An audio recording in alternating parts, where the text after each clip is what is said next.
It's another lovely day of streaming. As the title says, I got a new graphics card in my PC. Because I'd been thinking about it for some time. I think it was actually back when Helldivers 2 did a bunch of optimization upgrades. Yeah, it's a new GPU. I know I put a picture of it in the Discord. Not might be slightly hard to kind of sort of see. Also, anyway, yeah, back when Helldivers 2 decided it wanted to do the optimization upgrades, that's when just performance in that just kind of tanked. I never really got it back. And dropping settings down really low was nice, but also just made the game not look good. And there's times where I still was losing lots and lots of frames. And I'd been looking at what graphics card I could get next, and I finally decided on the one that I finally got. And I am proud of myself because I didn't actually build this PC. I just asked Exotic PC to make it because I found them when I was looking for a gaming PC possibly. Because I said, hey, financing stuff, blah, blah, blah. I'm like, cool, financing. I'll pay all at once. Awesome, because I had only been employed for a few months. I had to be unemployed for a bunch of time. So, yeah, I put in a hard drive at some point. That was pretty easy to do. Then switching the graphics cards, I just looked up steps over and over and over and over again to be absolutely sure I didn't do anything wrong. I've just been learning about what various parts are in the PC. So part of me getting the graphics card is me installing it. I think Exotic PCs are like, yeah, we'll upgrade parts for free and all that, but well, I already have it. I think it's 2 SSDs in this already. I think one's more dedicated, more like the OS, and the other is like, hey, you can install. It's where I install games on this. This is on an SSD that had installed in it. It may have been by default, but I wanted a hard drive because I'd had a thought of, and in the future it'll happen once the AI bubble bursts and we don't have all of our computer parts costing way more than they need to.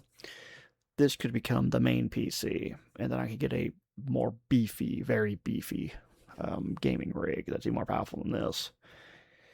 It would hopefully last me for years and years to come. But I'd put the hard drive in there because I had the idea of like, oh, let me just like convert this to be just like my only PC and give mom and dad the mini PC because their laptop is, at least in Windows, has seen better days. Of course, I never did it, probably for some reason or another. I think I found that I don't know if I ever tried to like stream and run a game on this PC all at once. Maybe I'll do the experiment one day. We'll see. Because now I know that I can. Because I think a problem that I was concerned about for a bit was the CPU usage would just spike whenever I was running OBS and streaming. But then I found like, oh, I can just tell it like, hey, put some of the work, OBS put some of the work into the dedicated GPU. Which, I'm trying to think how that would work for this, because technically there's 2 GPUs in this gaming PC. Because there's one that's built into the motherboard, and then there's the other dedicated GPU that's separate that I upgraded. Trying to see if I can. Oh, there it is. Give me a moment. I can show you what the old GPU looked like, the one that I bought for this one.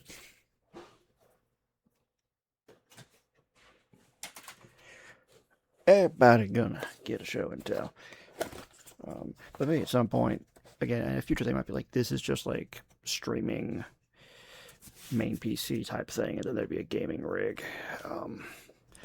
But what I'm trying to think about with OBS, what my thought was, there would be a thing of, with this mini PC, there's only the one GPU, but I'd have to be, I could probably tell OBS, like, hey, use this built-in GPU to help with some processing things for the stream.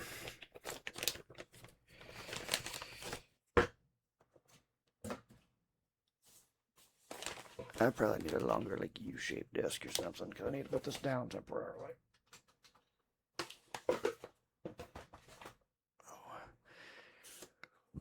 This is a GPU. We can see this is a heat sink. We have 2 fans. this would stick out the back.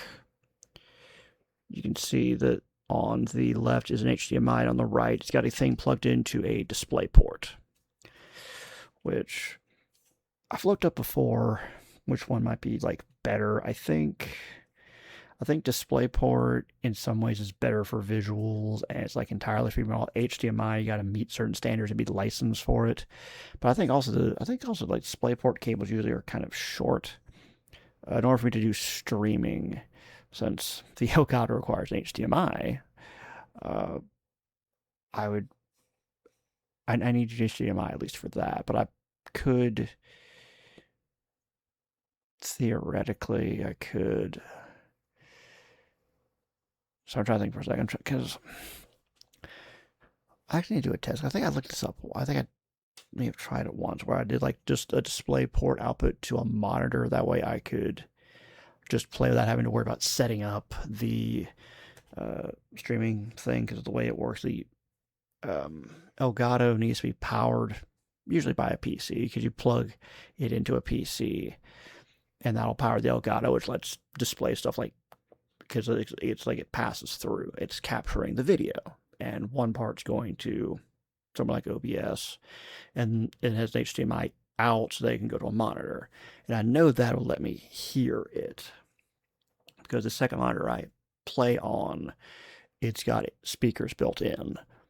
But I don't know if DisplayPort would do that. I don't know if DisplayPort carries audio. It makes sense that it's the DisplayPort, or just display, so it captures the display, it captures the video. So I'd want to see, what I probably need to do is I probably just need to see if I can just, sorry, thinking out loud.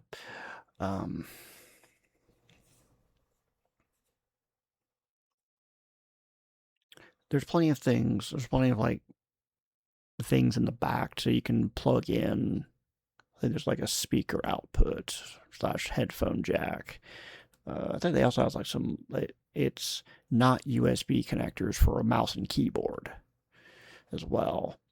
So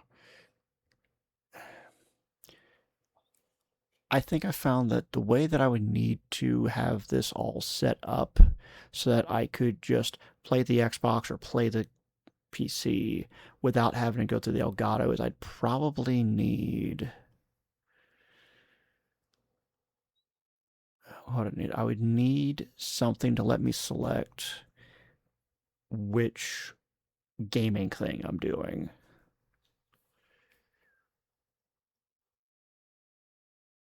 I would need to select, okay, the Xbox or PC, which I already have a HDMI switcher just for that. Um,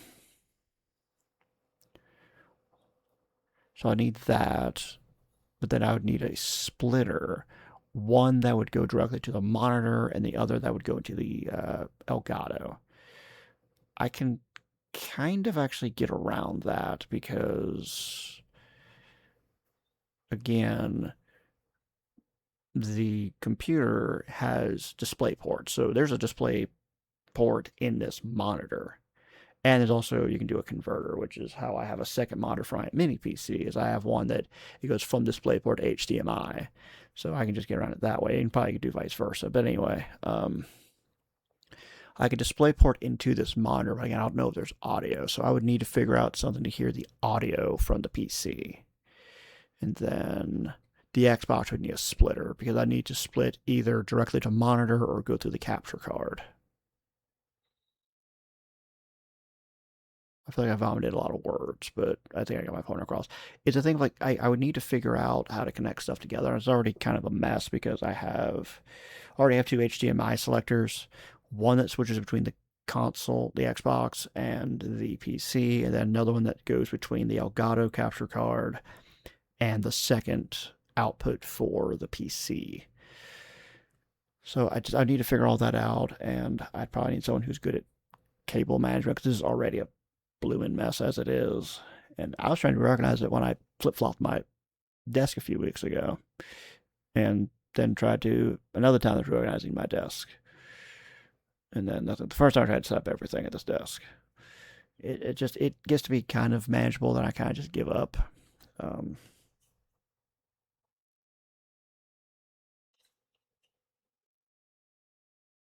So yeah, you can look at this.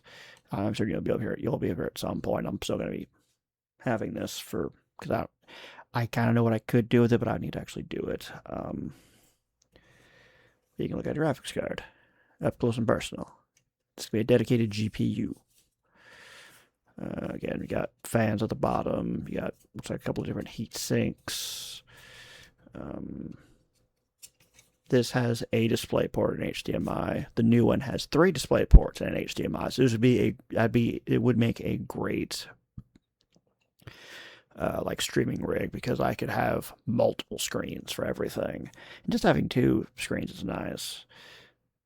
Of course, I'd probably just need like a much longer desk because I don't know where else I don't know where I'd put a third monitor. I mean, maybe on a wall, but that just feels like I'd start getting messy at a certain point. But yeah, it just building a PC and upgrading PC parts is not like terrifying as long as you don't try to force parts.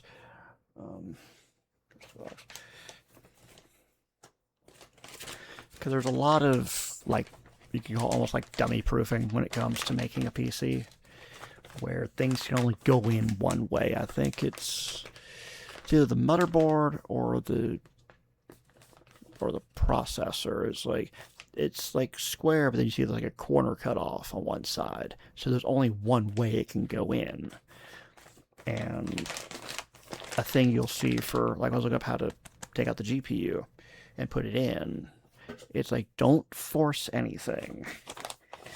You know, it's in there firmly, yes, but if you know what clip to unclip, if you know how to pull on it, it's like don't force it. You will break something. So it took a moment for me to get the power cord off of the old GPU, off the old GPU. Putting it on is no problem, but taking it off is just. I'm always going to be mindful of like I don't want to pull too hard. I'm by default like that because people will just break tools all the time. Like, well, just respect the limit of it. I know that there's people like, oh, I break can openers all the time. I bought a can opener. Let's call it 2015. I think it's when I would have moved in like fully by myself. And I still have that can opener. Every once in a while, I might have to like clean it a little bit because there's been like gunk from who knows what on it. But I don't. I've never broken the can opener. So there was getting the power supply off. I was concerned about the power cord. I was concerned about. Then actually getting it out. There's a clip that you have to. It varies from motherboard to motherboard. You have to like push it or pull it or whatever. So you got to figure out which way the clip that actually helps to hold the GPU on goes. And that was one that I was just it's like, geeking going blind, not knowing which way I had to do it. Just hoping I didn't break it, didn't snap it or something. But I was able to figure it out. Took like another minute or two for me to like see that okay, I did actually do it. I did actually do it. I think maybe. And also it's like 2 screws on the. Also helped to like hold it physically. Also, I just pull out while I got it. Yeah, just in general, it's just not a good idea to force things. Just respect the limit of the tool. That's just how I feel about it. But again, I'm always going to be paranoid about breaking things. So there's definitely times where I probably need to put a lot more force on it than I do. So again, we have the back here. And on this side, you can see there's 2 spots where screws go. In this case, it's like 2 slots here. On the back of this on this PC case, there's. I wonder if I could show you like what was like it originally started on the back there. To be essentially like, hey, this is a placeholder for a dedicated GPU.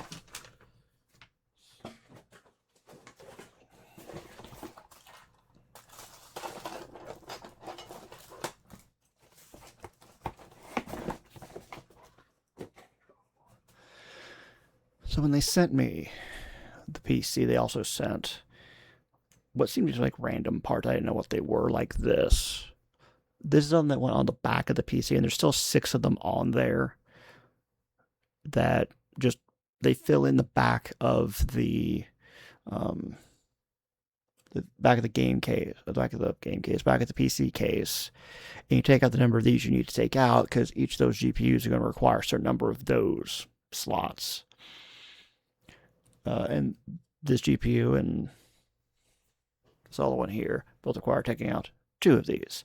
So again, Exotic PC sent me a red box you can see back there that had these in. I'm like, what's this for? Of course, I also was dumb enough to not, because I probably talked about it in our Discord, um, our personal Discord, like long ago when I was first having problems with the with Helldivers not running well. I keep talking about Helldivers. I probably should play this little Helldivers while I'm on here, but anyway. But yeah, so I first got this PC, and it just been I was just so used to you push a button and it turns on, because it had been 1 to a lot of years since I had to do anything more than just push a button, flip a switch, and ta-da, it's on. Because with this gaming PC, and probably any good gaming rig, you're going to flip the switch on the actual power supply and then hit the button. Other channels I watch, they deal with older PCs. Yeah, and with those PCs, they're still, maybe there wasn't as much dummy proofing back then. Maybe by the time of XP, you started to get to be maybe not dummy proofing, but like standardization of, like, yeah, this is how we keep doing it. Why change it? Or something like, hey, let's just make it easier. You know, there's no reason to not make it a little more easy for us. But yeah, when I first got this PC, I was like, I'm going to turn it on. Then I realized, like, oh, I got to flip the switch and then push the button. Oh. That's how I tried to learn about having a gaming PC. Because just everything, I think PlayStation 2 was the last time I had anything that it was like a 2-step turn on process. We're talking, I think the PS2 Slim went to like the single button thing.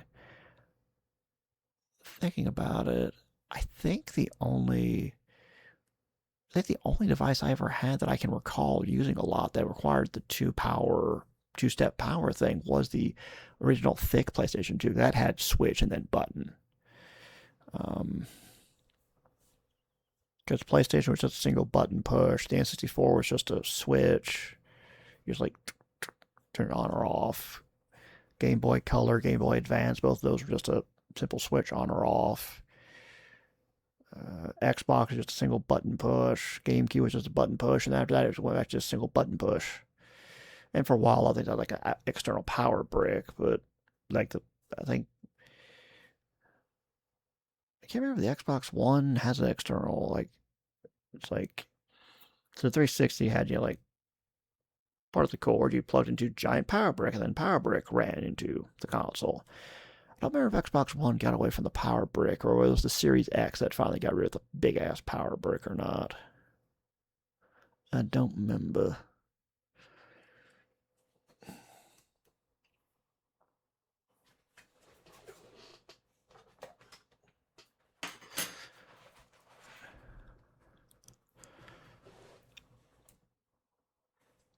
Man, it's old tech. It's gonna be hard to figure it out, and maybe mass produce or whatever. And the first PlayStation 2 we had, it was that thick boy. It lasted us, I think it got close to 4 years, I think. Because I remember, if memory serves me right, I think the history of us switching consoles was, we had the original PlayStation, but then the center little piece, like the center of the disc would go around. The plastic broke and like little ball bearings came out of it, so it just, that's not that it died, but it's just like kind of hard to put discs in. And I think like one of Dad's Dad's birthday present to himself, I think, was us getting the original PlayStation, and we. So I don't wonder if it was 02.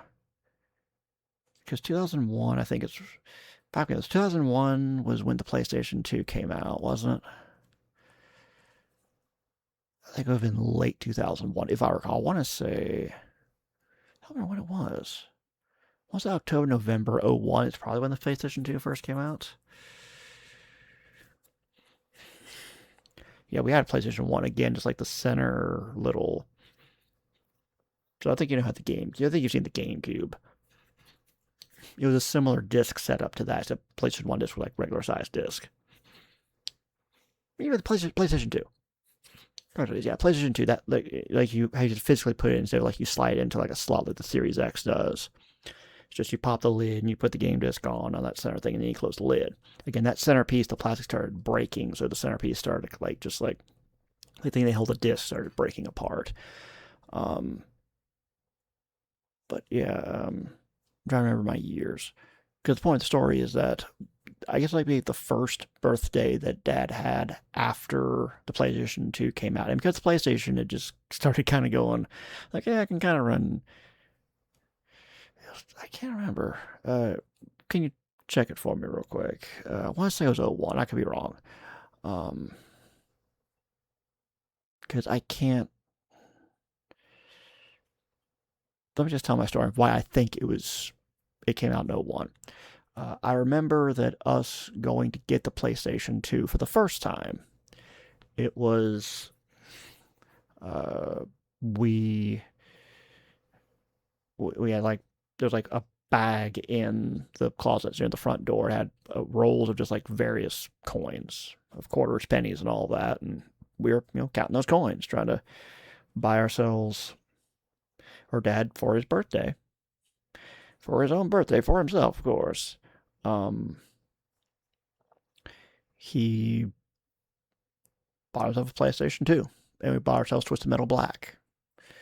Um, and I remember that coin counting. So I remember it being at the house, and we would have moved into the house in '01. In the summer of '01 is when we bought it.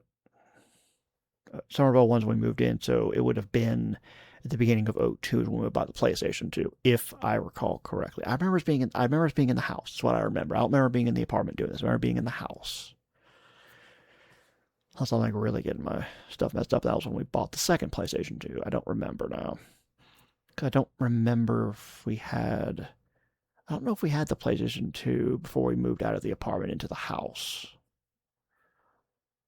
If so, it would have been like a very few months. It was for Dad's birthday, which is in March. We would have moved into the house in June/July of that year. So if we did have it in the apartment before we moved into the house, it would have been again for like a very short amount of time. It would essentially have been like might as well say it was the entire. It was only at the house. Um,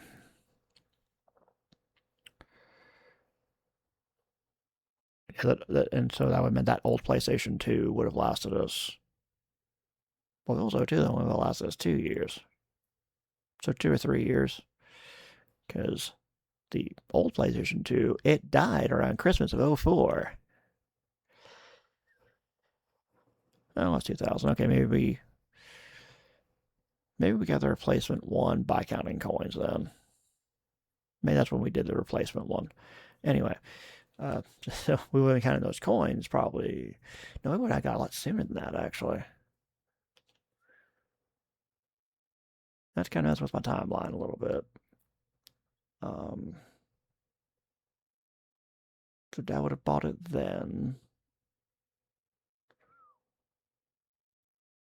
I remember us counting coins. Maybe we did count coins in the old apartment. Or we counted coins, or maybe we counted coins something else completely unrelated. I just completely had my timeline messed up. I swore it was with PlayStation 2. But yeah, I know the old PlayStation 2 died around, it would have been December of 2004. That's specific. How do you remember? Because that was the year San Andreas came out. And that was one of the things I asked for Christmas. And the PlayStation 2 died. It did the thing of like the red whatever thing and just couldn't read the disc for a bunch of games. Of course, Mom and Dad are like, crap. That's some of Nick's gifts. Now, by complete accident, they had ended up with a backup plan that worked to kind of save it, kind of not make it all bad. Because that was the year they decided they also were just going to buy me an Xbox, the original Xbox. And they had a plan, which shows just if I have any like sneakiness to my gift giving, it definitely comes from them because this is the same mom is the same woman that buying me one of the pay-per-views for WCW back in the late 90s. Her wrapping of it was name of the pay-per-view on a sticky note and two batteries and a box that checks came in. That was her wrapping of it, which was just ingenious. But their plan for giving me the Xbox was going to be tall, long box that had two Xbox games in it. Oh, whoops, shoot, we got it for the wrong console. Sorry, we'll return them and get them back later. That would be my birthday. Then next day is Christmas. Here's an Xbox. That was gonna be their original plan, but then they had to change plans because crap, the PlayStation 2 died. So, anywho, well, I did before I went on that massive tangent. When I went to, I'm trying to take repairing this and upgrading this PC series. I ever have to. So when I went to put in, I was going to put in the hard drive. I'd gotten this, which is a way to be anti-static. So you put this. Dad would probably be familiar with these. I don't know if he always used them at work, affected electronics or not. Let's hope he did. But what you do is you put it on your wrist, then you'd clip this to a metal part of the frame, and it'll ground you. That way, if you do build up any static, well, it just goes to the metal. Who cares? So I've gotten this. I was a field day trying to get it to where it took wherever I ordered it from, or probably more so to send a bunch of stuff probably in bulk. And I think I'd ordered something else, or maybe there's something about that order that just went happen. It's like it didn't quite get fulfilled properly. Also felt like it wasn't meant to buy like one of these and that's it.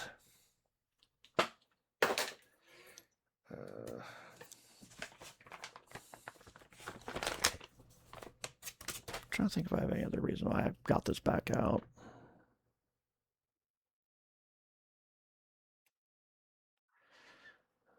I think I was talking about like the back here is like there's like when you come over here next, I can like show you more, but like back here, there's like two screws that hold it like this, and then um,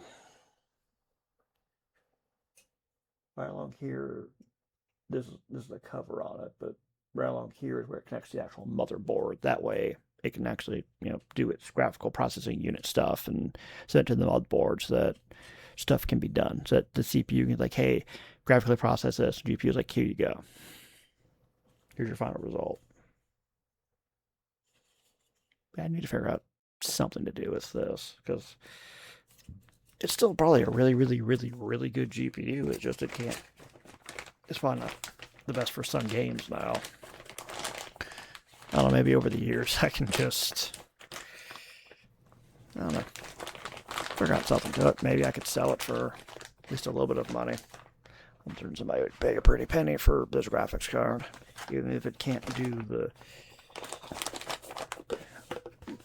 if it can't do the best of the best PC games, it can still do really well. Again, I could probably just see about trying to get.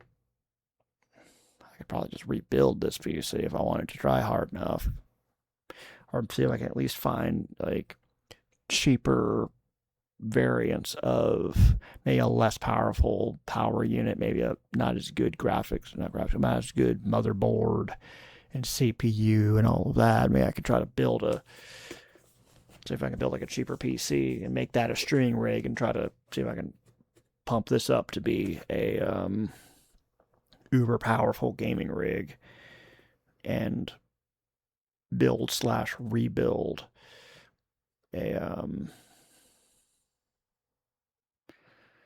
a streaming rig because this by itself is probably really powerful for a stream rig and video editing, even with just this graphics card that I had.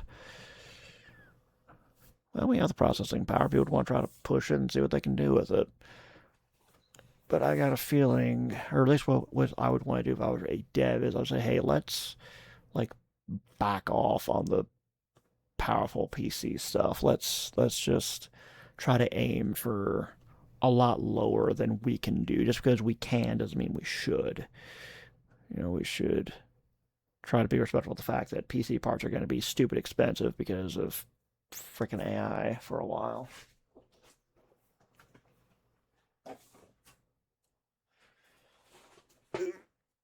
Because the thing of games can be very.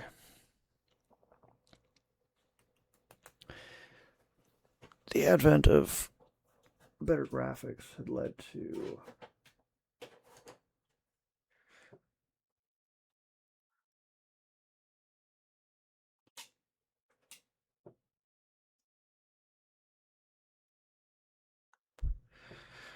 um, with more pixels on the screen, you could make it to where games are a lot more precise and you feel like you get cheated a little bit less. Um, but it's a thing of, I think we're past the point where there should be an excuse anymore, but for so long we would have that memory and processing power were so limited that it's like, oh, like this idea that we had, or this idea was just an idea. There's no way to actually pull it off. But now we've got memory and processing power just in spades, so we can not have to be as precise about it. And it's led to a problem of stuff not being optimized anywhere near as much as it could. There's unless it's made on PC first, so that's not really an excuse, but it's just it wouldn't be hard really to that wouldn't be necessarily like prohibitively expensive until AI came along to get an overpowered PC and just develop on that, and you're not gonna be really worried about oh, there's not enough memory, there's not enough RAM, there's not enough whatever, because people can just get super overpowered PCs, and just it. I feel like with building PCs for a while, there's probably a thing of making it overpowered, and you have to think twice about it.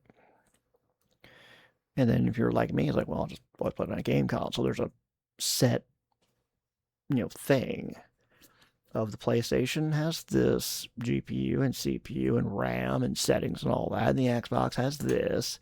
So you just had your one set of things to run on. Meanwhile, with PC, it's just, well, some people have this GPU or this GPU or this GPU or this GPU, and that's just for one company.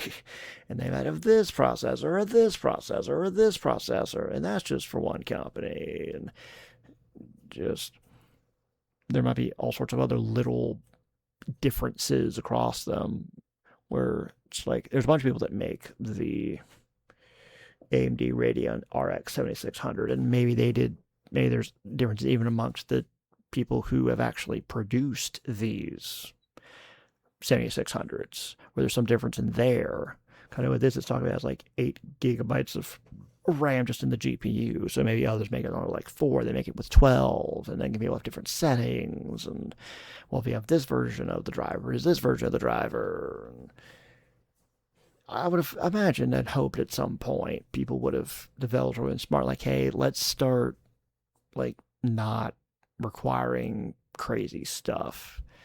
And I feel like at least for a few years, developers are going to be wise to figure out a way to not eat up resources and not require 15 outlandish requirements. They're going to be like, hey, yeah, we could make it work on this middle of the road processor, but let's just aim to make it work, in the lower, like the top, the lower third.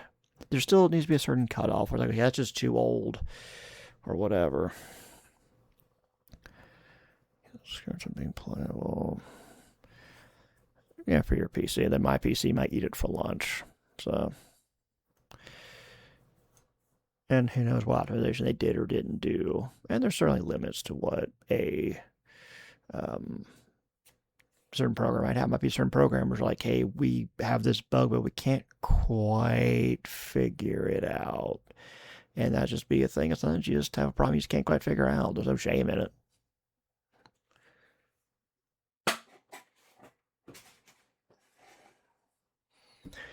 I do feel like I've jibber-jawed a lot.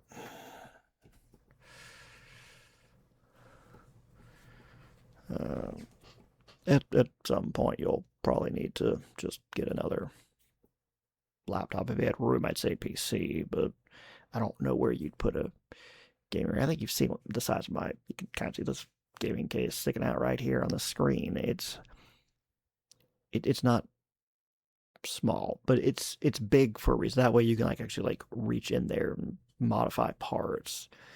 Meanwhile, with consoles, they're just mass produced out, not meant to be upgraded or enhanced or anything. Meanwhile, this big gaming case, you got all the room in the world. Another thing that I had an issue I had with this, when it comes to PC stuff, sometimes everything is going to fit snug. There's not going to be any risk of something might jostle. Like, no, it's going to stay. So this graphics card and the other one were like in there.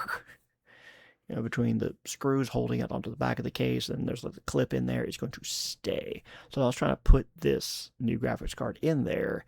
It felt like it kept being off by like just like a millimeter. And I knew like, okay, this is because it fits really snug. I need to find out the way to get it to like, I have to like nudge it over just a little bit.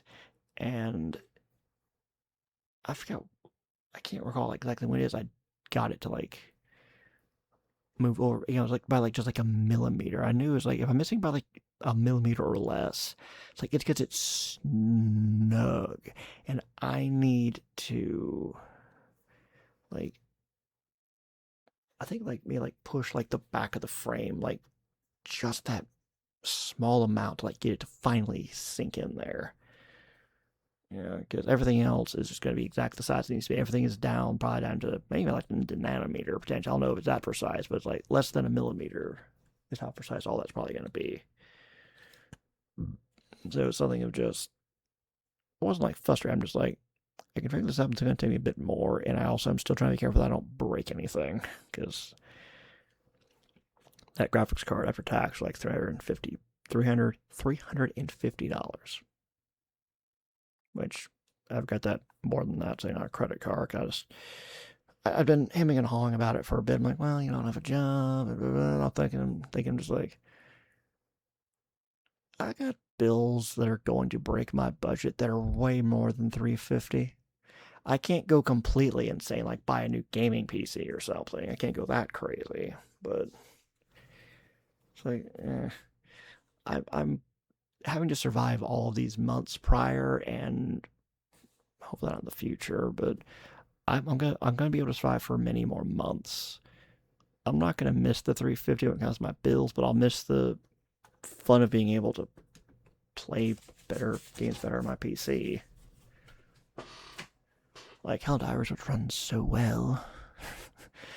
I was such a cheap and lazy bastard then. But I learned my lesson. Next time I build a PC, I'm going to not hit the bare minimum. I'm going to say, okay, how far can I go without, wondering if I could just, do a car payment with it. Especially if I have financing on it, it's going to be spread out over months. Because I have a screenshot of before I placed the order of the requirements and what it says like what the parts were for the PC. And it showed the price. It was like $1,200 and some change, I think, is what it was. That was probably before tax and shipping and all that, but whatever. And to get a slightly better, and the payments would come out to like, I think like mid 30s, like 32 to 35 a month were the payments for a year. So if it was like 40 a month, that's less than $10 a month. I'm not gonna worry about it. In my budget, 25s were like, okay, what's going on with it? But $10 can almost be like a rounding error where I wouldn't notice it. No, that was every week. Yeah, it's 30 something every week. But still, it would have been just like, oh no, a few more dollars a month, who cares? And especially looking back, it's like, I wouldn't have missed that money. I wouldn't have missed the 100, 200 over a year. Again, that's a rounding error. I do not remember how much it would be. I actually now I went to the Exotic PC website to see if I could rebuild it, and by a variety of reasons, mostly AI, the exact parts that I use, they don't even have options anymore. Because it's been 2 years, so things have gotten better, but also AI apparently needed all the stuff to do all the work crappily and more expensive than if you just had people doing it right the first time. Stupid executives. Now you're going to pay people like me a lot more money to fix it because you should have just kept us in the first place.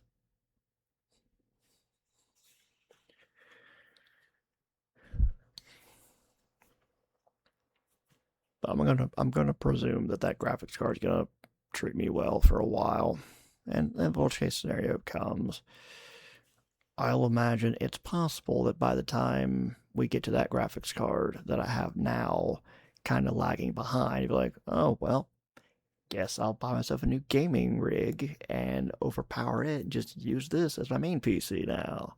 Because all the power in the world to do everything I need and more. Plus, there's just like, I think there's two more RAM slots, so I could upgrade the RAM even. I could keep it going, or like if the problem's RAM, well, I can just, I can swap out, I think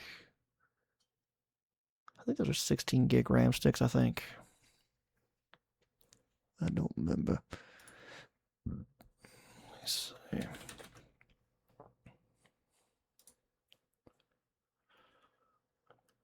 You guys know what I want.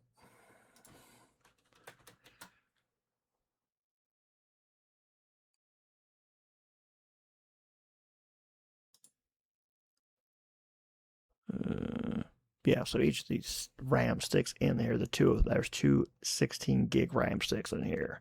So what I could probably do in the future is see about either A, just adding more RAM sticks, or B, just buy four and replace those two. That's still 32 gigs of RAM. There should be enough for like video editing. It should be enough. Should be. Oh, well, the built-in graphics card's 4 gigs. Didn't know that. Neato speedo, Batman.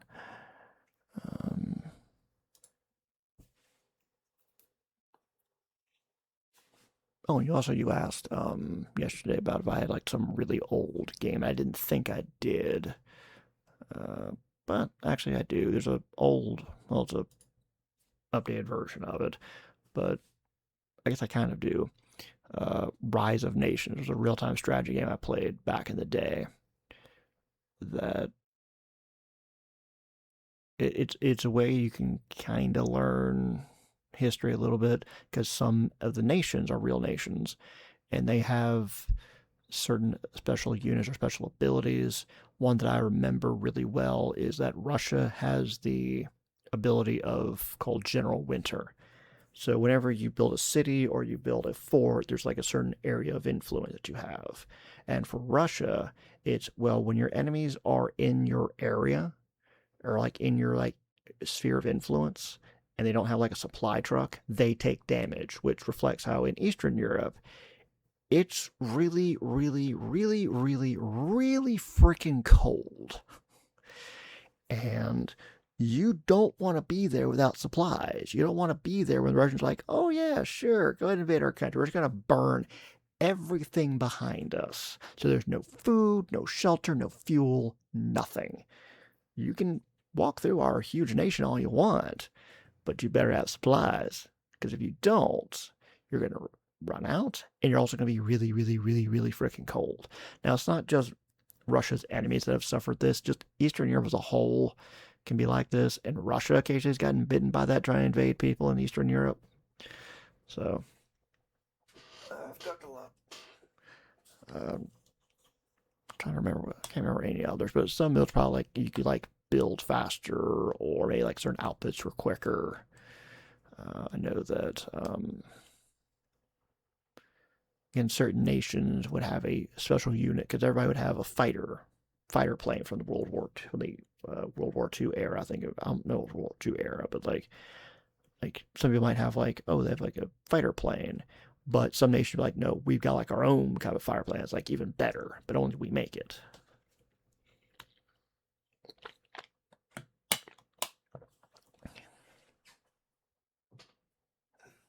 That's not an old game. It's probably more of because it's Rise of Nations Extended Edition, which takes the base game and then merges. It includes I can't remember how many DLCs it had, but I think there's at least like I think there's like at least one DLC it included. It was a fun game I liked playing back in the day. But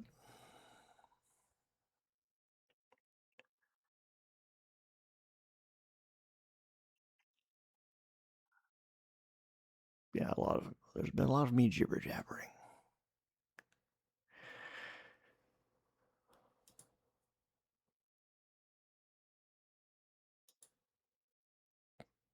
That was always running fine. Trying to see if I can find something that besides Helldivers. Why I play Helldivers just because I remember Rise of Nations is old. It came out in the 2000s. It was a much older game. It was definitely a long before I went to college type game. Also, I know it worked on the PC that we had at home because we never did try to get a PC that was going to be like bleeding edge gamer PC type thing. It was probably just go to store and buy PC type of thing. Where like, yeah, it works. It's not 5 years old.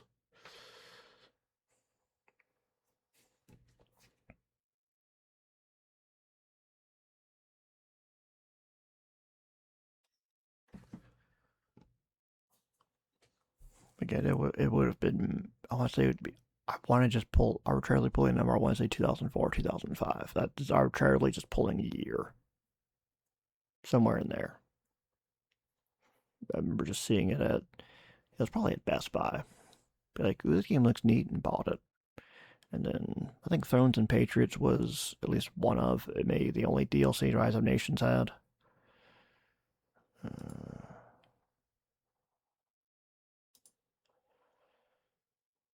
I'm gonna pull up Satisfactory because I know it's a game that has struggled in the past.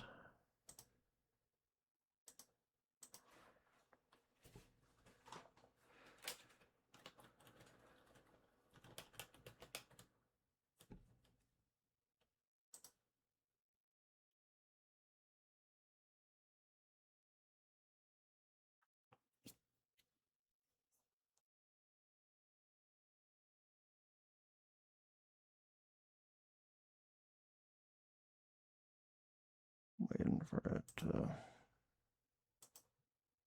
hopefully come up. Should be able to come up. Shouldn't be a problem.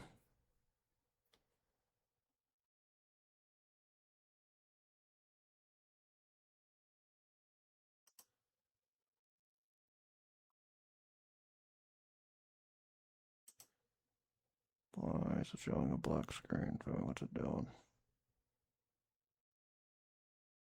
I'm curious about. That is not what's showing. My screen is black screen. What's going on?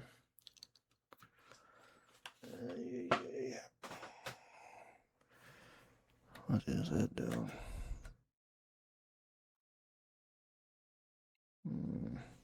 We've got ourselves a problem.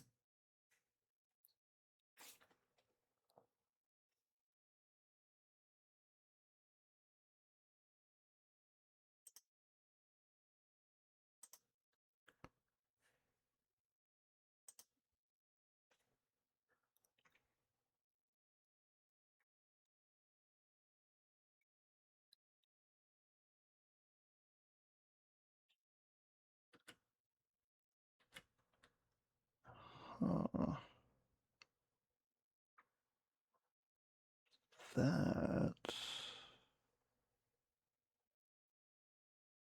is kind of looking like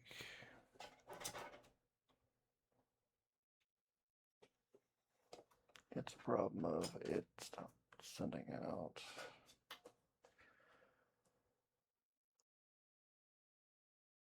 Hold on a second. I was watching that. That's not changing.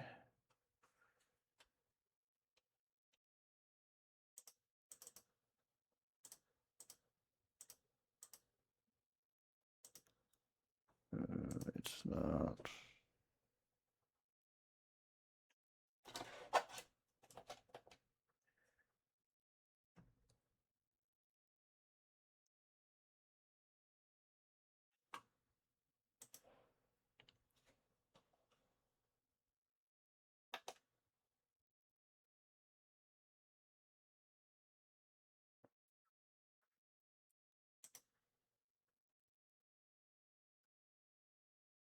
Where's the point of failure?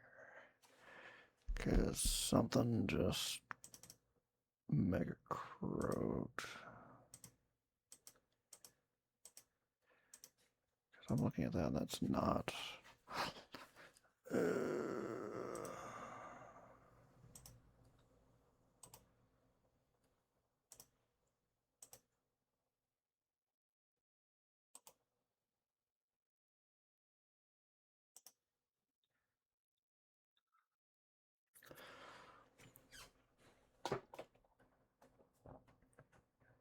What's happening?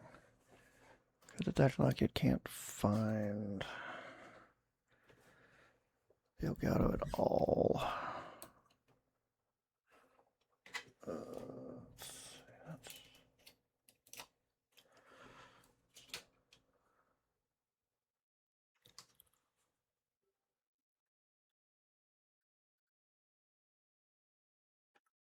Now I'm hearing it. Right to the speaker. Okay, so it's doing that. Let me.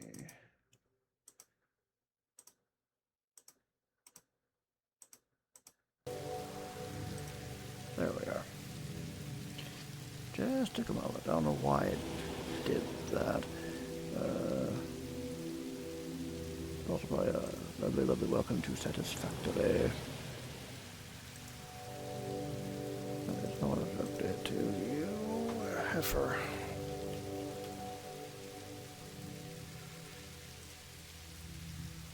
There we are.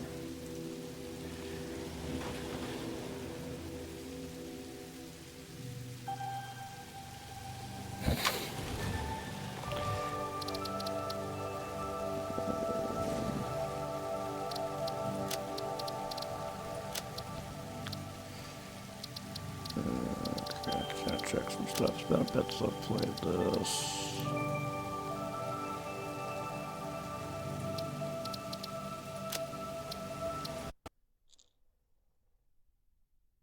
Indeed it is.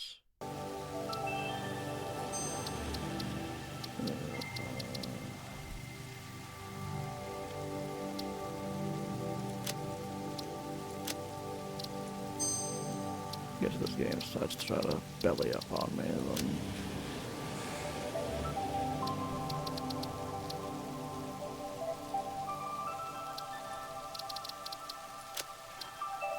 rhythms I don't think you've seen, so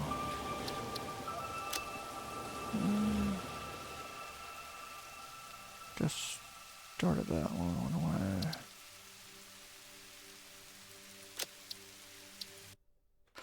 I just started this one. Apparently I didn't get far in it.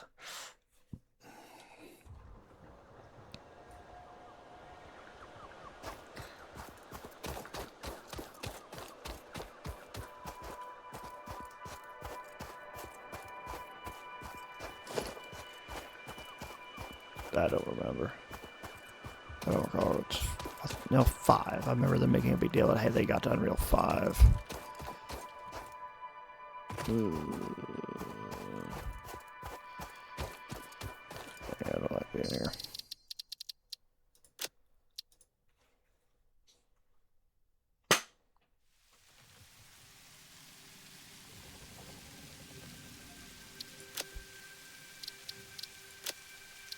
I'm trying to reload one of these old ones. Why not?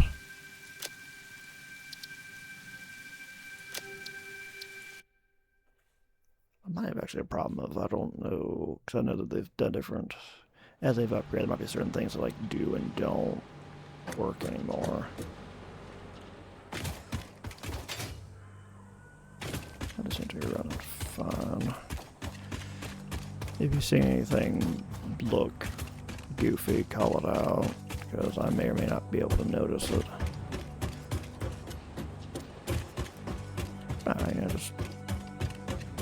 Let's do this one. Okay, so in this building, I have it be a factory that takes in any type of bio stuff and process it into, I think it's all biomass.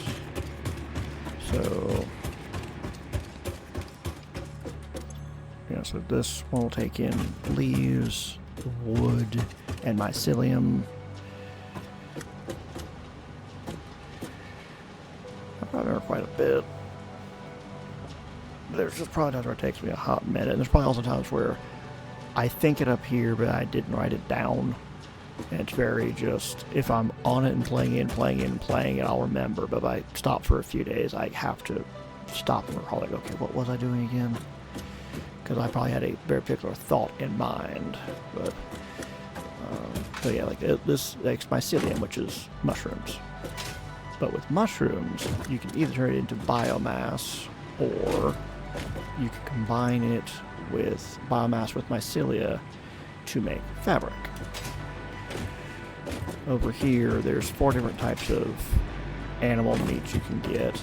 And I think how about animal meat, make it into alien protein. Alien protein can then get converted. I think it's here, the alien protein. Alien protein becomes biomass. Alien protein's really good for making biomass. You can make a lot of it. I think like if you max, like just like go like 100%, I think it might be like, it can make, one alien protein can make more biomass than even the fastest of belts can go. Well, also some alien protein can become DNA capsules. And what I do is some of the biomass, see if I got a way to go up. Some of the, so anything that comes just straight up biomass will become solid biomass. And the solid biomass primarily will go into these biomass burners to make power. Then excess solid biomass will go out to the outside, where I can go pick it up and use it for my own stuff, like chainsaws.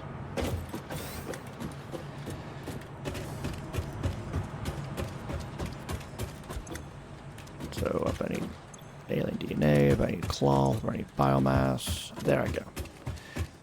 Something that I did to help speed up stuff. Okay, so go out and just grab lots of leaves and wood and all that is, trying to remember what I'm doing here for a second. Okay, I'll just dump a bunch of stuff in here, and then it'll go around in there and be sorted out, because there's smart splitters going, okay, leaves go in here, wood goes in here, etc., etc. Just each of these constructors has a smart splitter. Okay, if it's this kind of thing, shoot it into the machine. If it's not, keep going.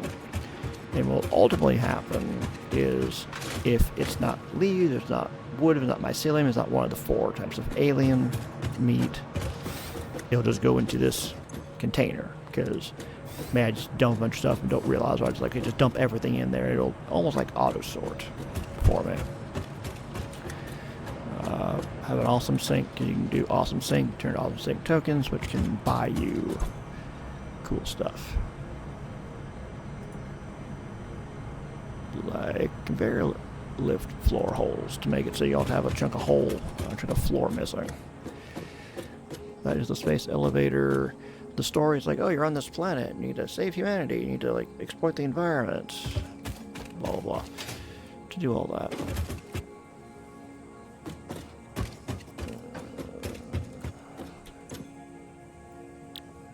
Okay, plastic so I can do my next upgrade. In order to make stuff that goes into the space elevator, you're usually going to need a assembler like this. I think there's like one step above that even, where this can combine 2 inputs into 1 output. And there's one above that where you can combine 4 different ingredients into 1 output. This is the blueprint designer, where if there's some design I'm doing over and over and over again, I can like, let me just make a blueprint and just produce it en masse that way.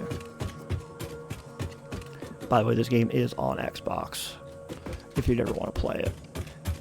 I would need to buy it on Xbox to play with you, but if this is also co-op on Xbox, so if ever you would want to just spend even more time not getting much done, just lose all of the hours, this is the game to do it.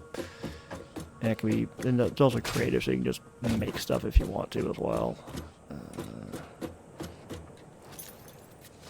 Do.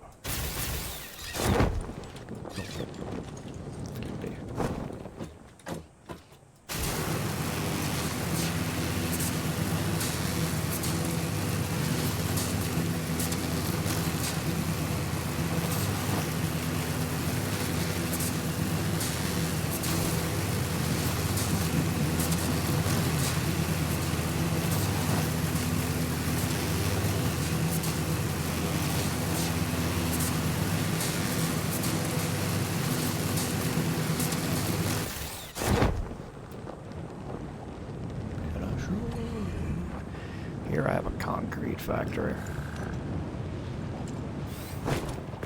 Takes in limestone and cranks out concrete. I get the limestone from a limestone deposit out here. This miner, which is a Mark II miner. Cranks it out, spits it in there. I think Helldiver still has much more, because this is one that can, like, I can, like, focus too hard on it and burn out. I haven't played this in a bit, but I think this is like 300 and some. I think Helldivers is probably slowly approaching 800. Also with Helldivers, I can play with friends. And I can play with friends even better. Over here, so I'm mining iron and making a couple of different things. This is the fact that actually took me a while to design. So we'll start down here.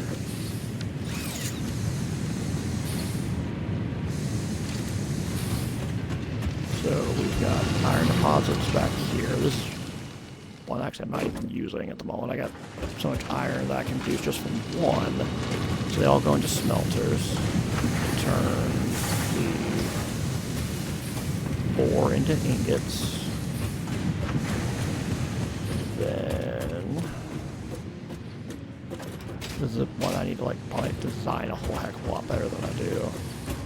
So I got a splitter, so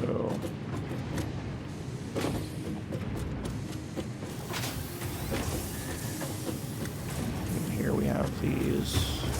Going into here, we got various constructors making rods, screws, and plates. I think are the big thing that this is all making.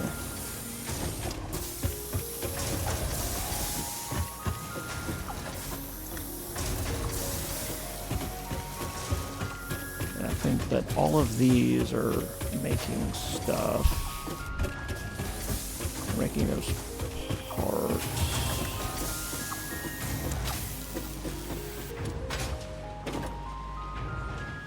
I during a lot. I don't know if I played this. I don't think I may have, like, faintly heard of it, but I didn't have anything close to a decent gaming rig until like 2022, which was the mini PC. The mini PC kind of let me play it. I think like during like lockdown, I was probably like GTA and Fallout 76 and probably other things, and just staring to the void.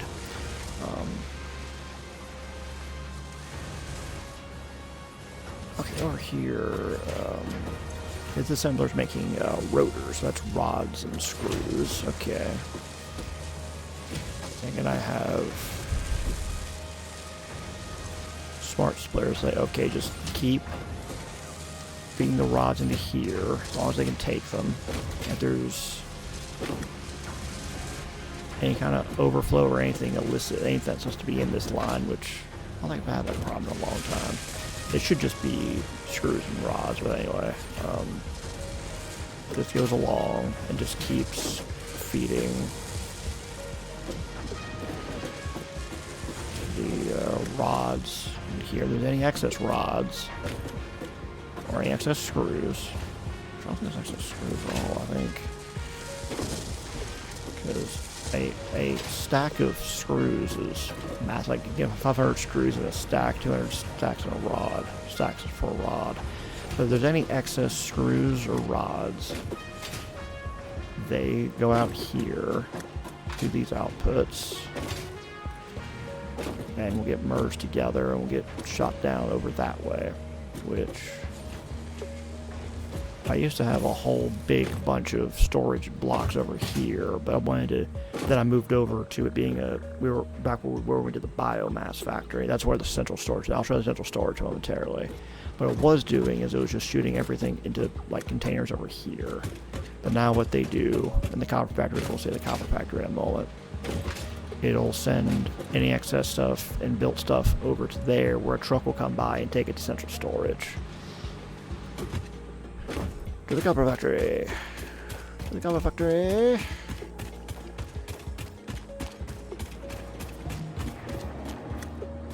To a power switch. I want to switch off the copper for some reason. I can do that. Which I shouldn't have to, but sun's backed up. Sun's not too especially sure, but like on the other side of this wall will be a miner getting me copper ore. Make it to copper ingots over here, that sends over to the copper factory. Why is that so backed up? So part of this game, in part, is trying to figure out how to get machines to be efficient, and then you start making it look nice. Usually I have like windows. I haven't painted everything yet, but I can start also painting this to look nice too.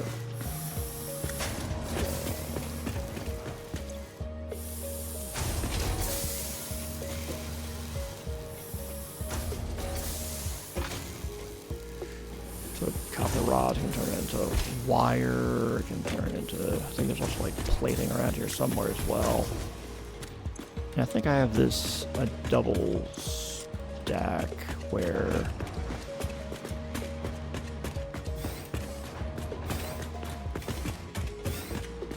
I think I have it like dividing in half to where, so yeah, it's like the top and the bottom are both duplicates of each other.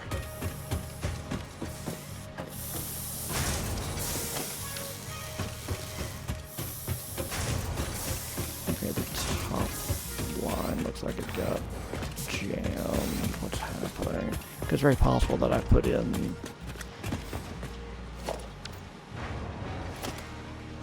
Oh, that is a problem.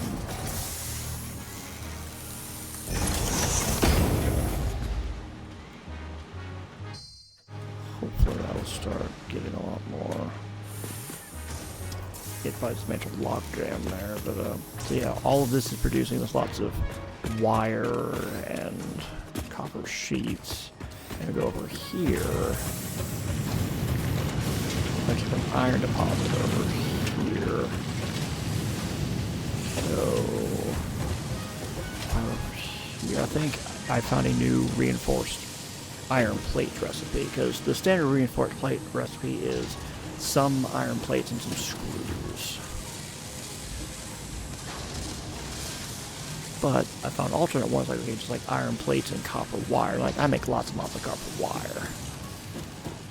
Lots of it. So much copper wire. Oh Lord, so much copper wire, you wouldn't believe it.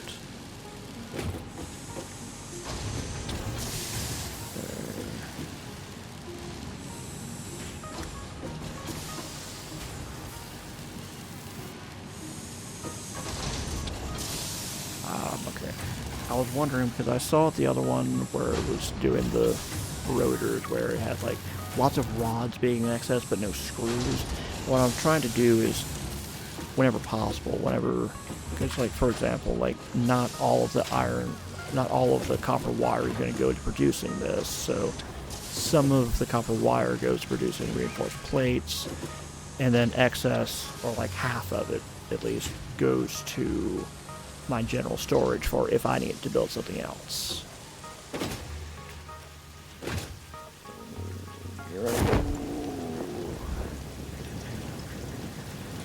And there's a truck going in.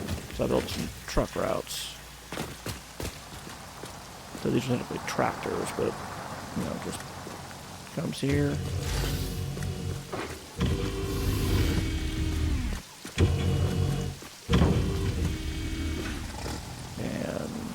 Picks up. I need to read. I remember, like, since last I played this, actually, they added in something that makes truck routes a little bit easier. But anyway, yeah. So this truck route will grab a bunch of the resources that are there.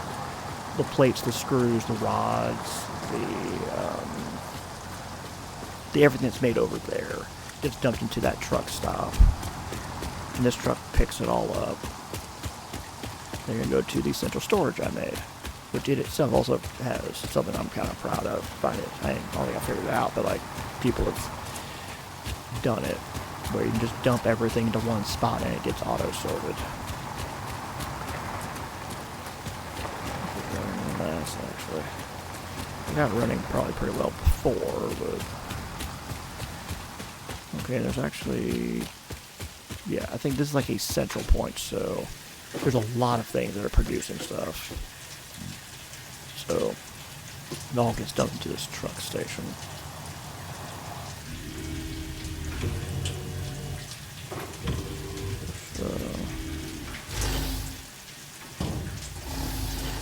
The truck just jumped off its load, and we see it's sorting it out real quick.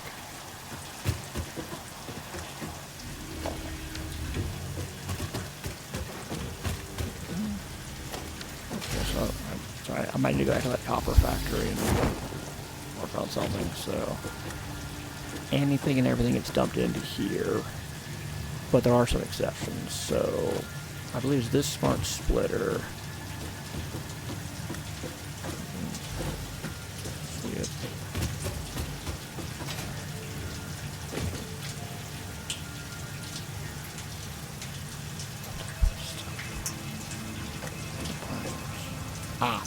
Okay, so somewhere else I have steel stuff being made, but anyway, so with this, it's like pretty much everything goes straight out except for coal, which is my fuel source that I power my vehicles on, and steel pipes that I use to make something that's over there.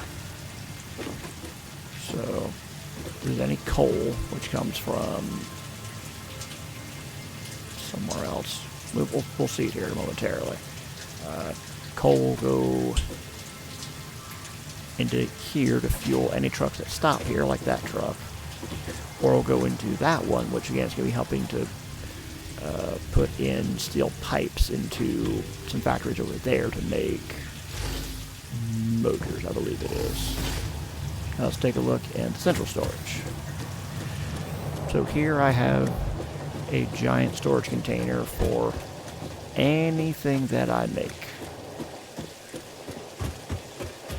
Everything has got its own thing. Stators, motors, coal. Guess I need to store more coal. Modular frames, rotors. Hey, coal's just a good power source. If it works, it works. AI limiters, steel beams, steel pipes, in case industrial beams. What I do here is, again, it goes from that truck stop, and then it goes into here with smart splitters saying, okay, is it a steel plate? Okay, it goes in here. Is it overflow? Okay, we'll shoot it out there, I believe is what it does. Yeah, so steel plate to there, overflow goes there. Which will go to, I think I have a sink that's up there. Yeah, there's a sink up there that'll convert everything into awesome tickets.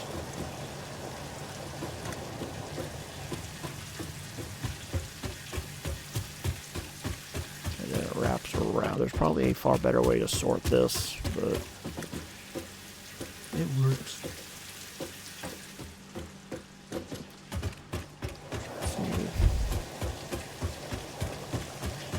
This should be away from there. I'll be able to make this work.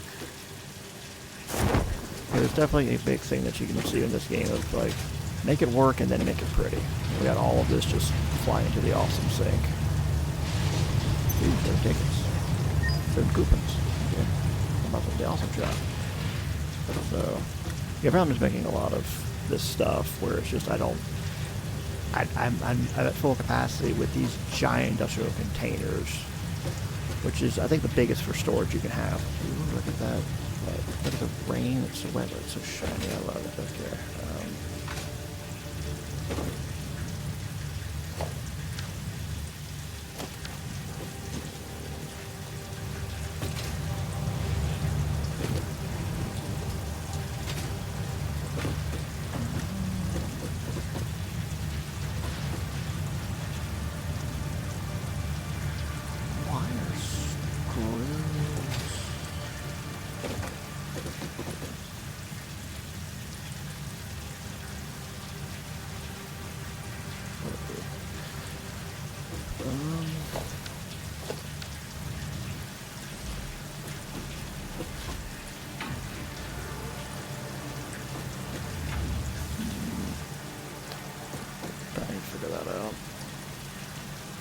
hopeful is that it's not like leading to the destruction of other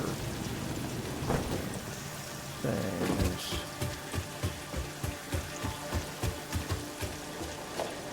What I'm concerned with is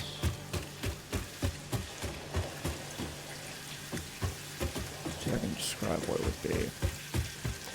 So the overflow condition would trigger if this belt and this belt are both full.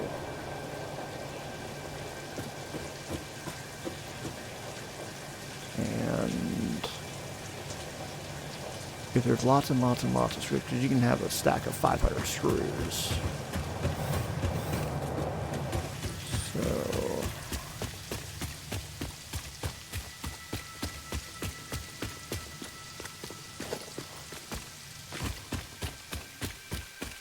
what I'm hoping is that like it's not like catching other things up in there. Them being dubbed as overflow when they're not. It looks like all my containers are at max capacity anyway, so it's kind of a great big who cares. Need to get my Explorer. Apparently I abandoned back here. Because I'll try and see if I can build me... I never said that I was working on... I found a bunch of coal deposits near some water over here. There's a bunch of things. I have a bunch of things. This is a map that is not the furthest I've gotten in, but they're maps that I got further in like prior versions. I just started over because I hadn't played it in a bit, and hey, they upgrade some stuff. So some things may or may not work. Oh my god, why did that damn Explorer over here? What was I doing? What was I smoking? Why did I go all the way over there without my Explorer? What in the hell?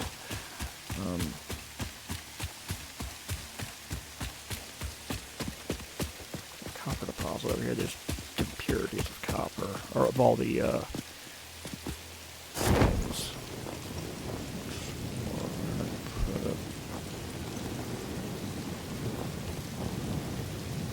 Oh, there it is.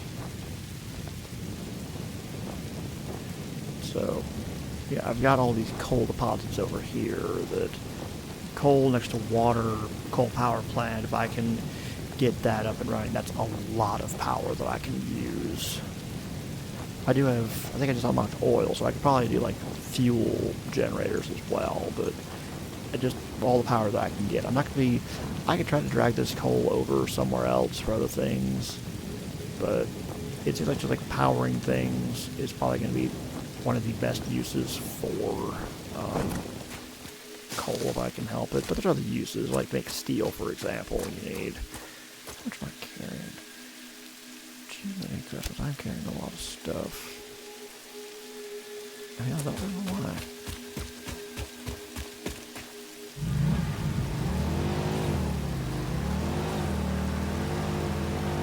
I can also use it. That's wanting to.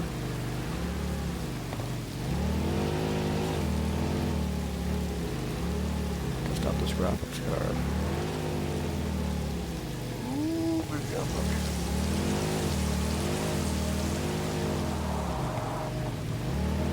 Anytime I've had VSync on, it's always seemed like it was draining my,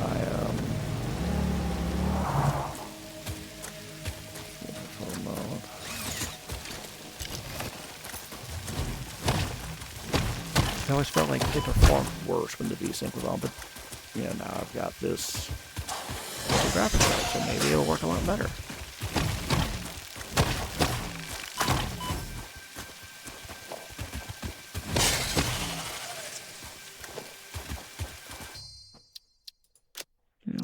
Just... Now, where is it?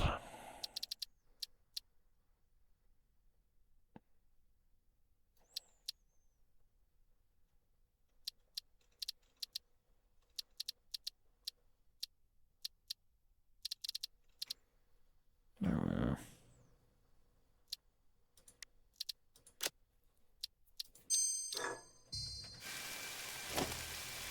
I'm going on presumption that you're probably seeing the screen tearing so much. I think I've been seeing too, and I just didn't know what it was.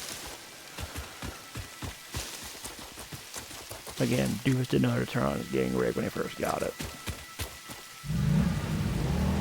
And also a certain point where I almost just want to like almost hit mute on any of the people that can just be like way too like giving nasty PC nasty without being assholes about it. So I almost like tune out some of what they're talking about. There's sometimes where, like for example, me and Byron can tell you that when the Series X version of GTA came out, we found that turning on performance mode, that made GTA play a lot better because there's just many, many more frames. That's much more helpful when racing.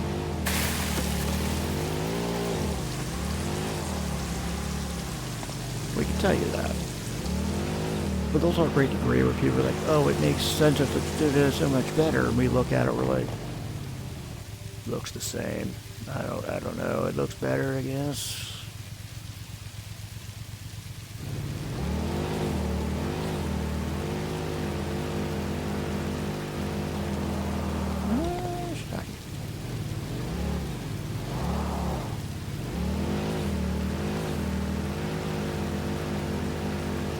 Yeah, I felt like it was seemingly like, in my attempt to try to not have it, it kind of felt like sometimes, yeah, there's even now where it can just be like, whenever I went from whatever preceded HDMI to HDMI, I remember it was like Gears of War, I remember just being like, okay, yeah, I can actually like see a few more details on this, I like it, you know. And there's certain times where it's like, yeah, I can kind of see it, but also to a great degree, again, I'm just like, I guess there's more to it. I don't know. So looking for these like hyper-specific details, like me and Byron aren't going to notice. Okay. Do a sort. I can demonstrate it to you, probably at high speed.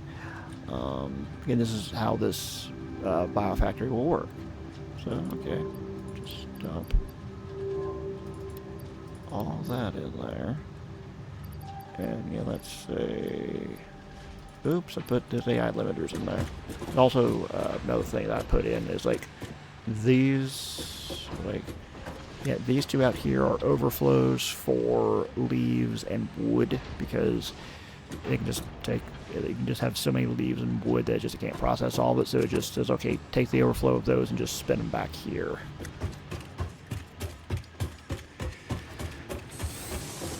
Again, what it would do is the leaves and the wood are going to be going through there.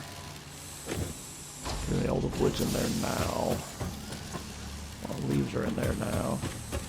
And then the meats will have flown down here.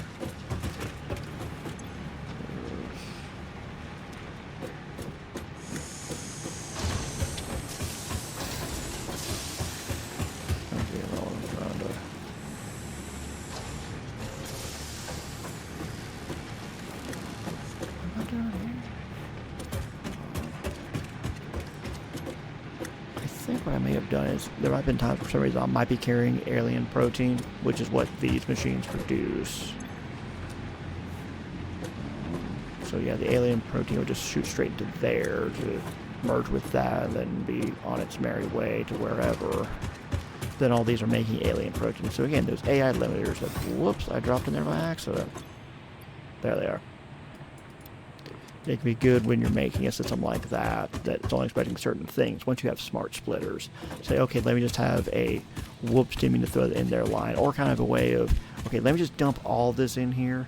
I know that there's a bunch of whatever it is you're carrying.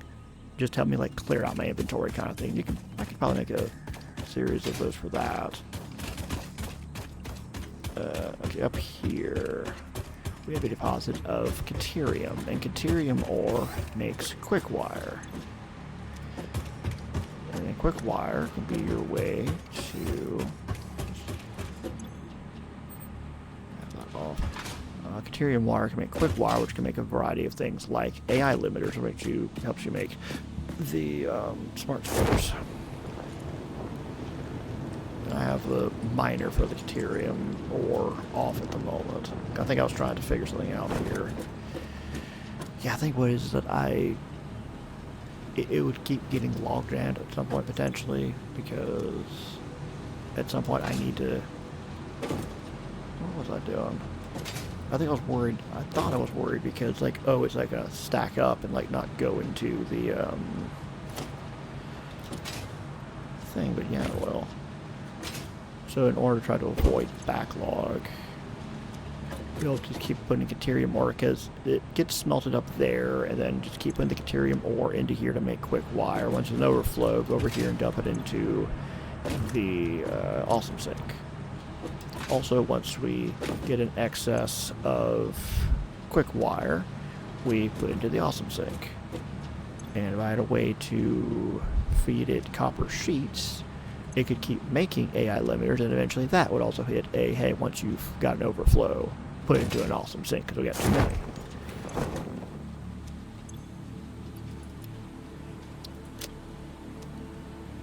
So this is something that's a work in progress, but there's a rule that people have pointed out, and I say it's true also with programming. Just get it to work. If it's kind of fugly, that's fine, but if it works, that's more important than anything else. You can make it look pretty later.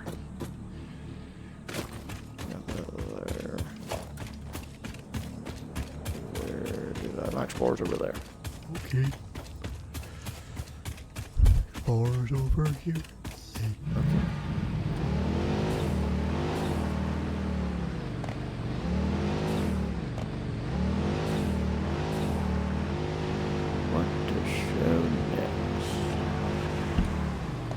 I mentioned earlier, like, hey, there's a place that's going to take copper pipes, and not copper pipes, but steel pipes, and dump them into a factory.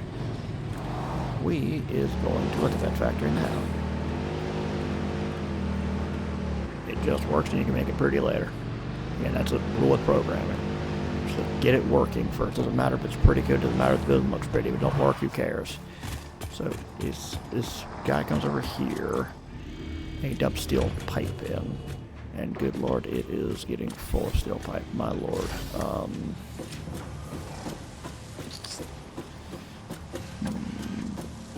So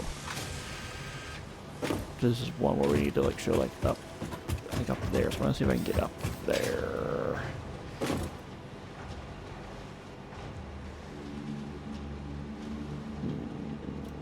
Yeah, I got something to figure out. There are motors on there. Wait a minute. What's going on? Okay, let's show how this factory should be working. Wait, why are you getting motors at all? Hold on a second. If you're offloading steel, why are there motors in here? What happened?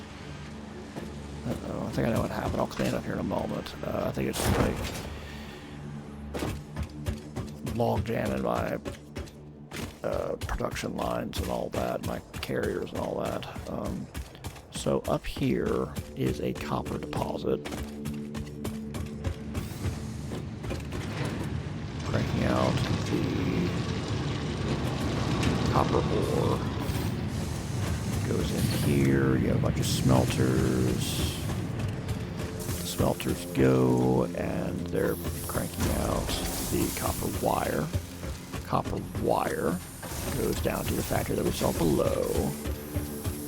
Copper wire plus steel pipe makes stators. And the stators get carried off to elsewhere.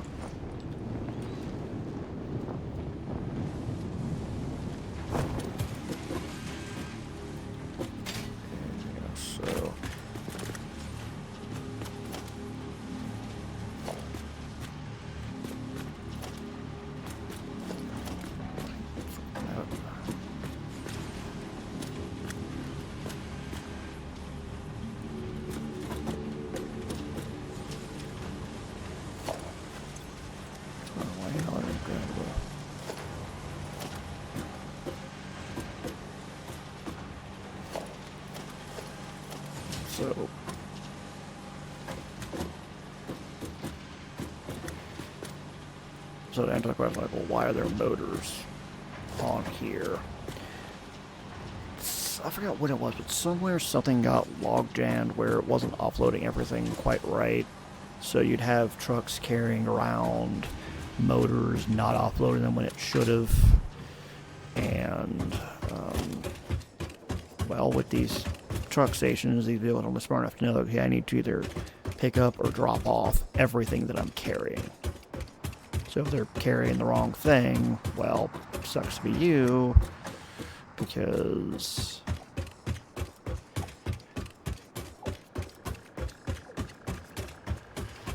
it sucks to be you, because now you're dropping the wrong thing into the production lines and jamming them up with things that aren't supposed to be there. And one, there's no relog band on stator. What's going on?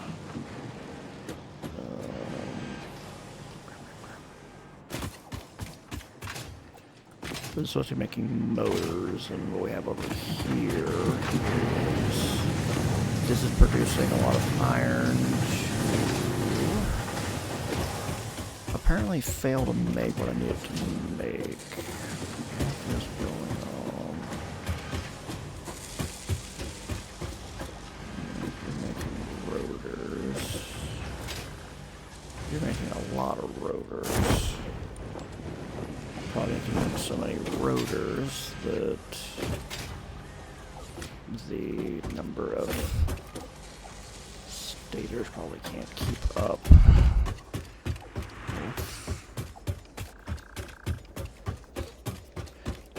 What's going on over here?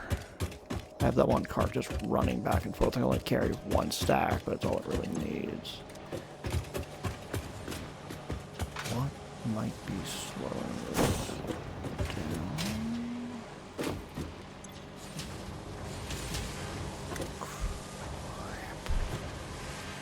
Yeah, I got motors jamming it up. That's the problem.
Not a smart splitter. I didn't put a smart splitter here because I was going on the presumption that nothing funky would get in there. That's what it is.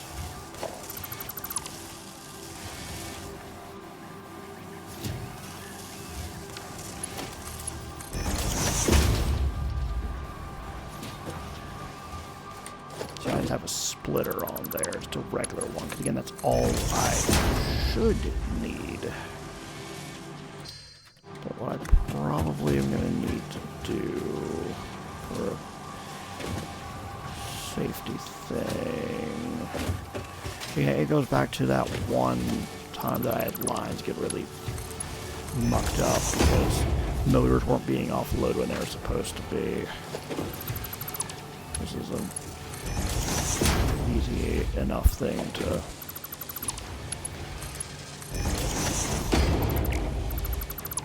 unscrew up, but I do need to see if I can come up with, not come up with, but I know the solution.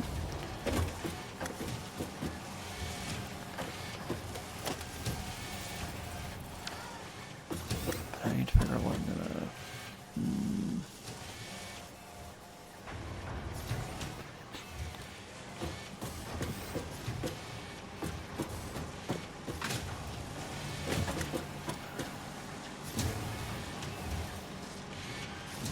Hopefully all that'll start flowing because I have.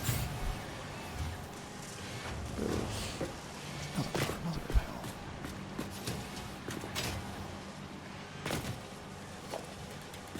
What the? Where's the motor? That should have all the motors out. Hi, welcome to my debug code. There's probably another in this game just scratches an itch in my brain. I'm like, oh, I love figuring out. I love debugging. Because especially if we debug the system, I forgot what's going on. Again, there's just motors that slip into the system and they shouldn't have. So I think I resolved the problem that caused the motors in the first place. What's going on here?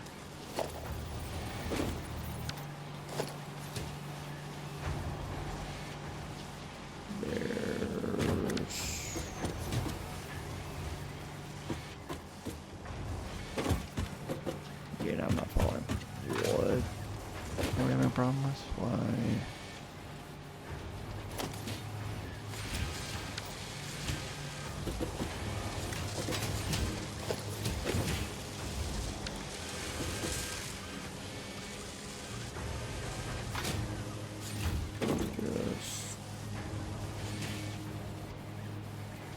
Oh, I know what it is. Like it's still trying to get enough copper in there. So.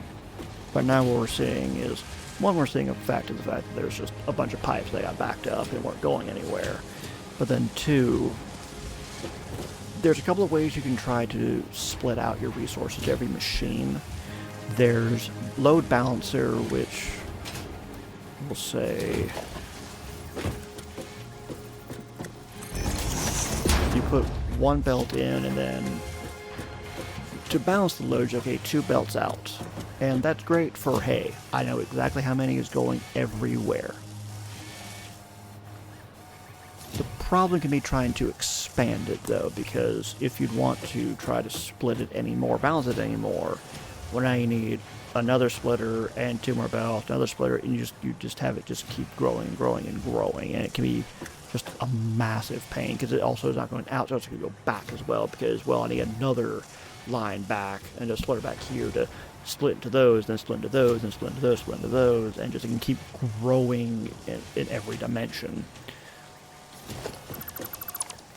Meanwhile, with the manifold here, it says, okay, just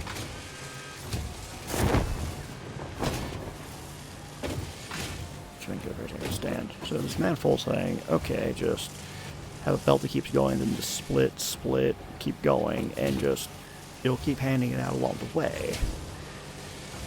And manifold, I can just, so if I didn't have that mountain there, I could in theory expand this manifold really well by saying, okay, I'm just going to put down another,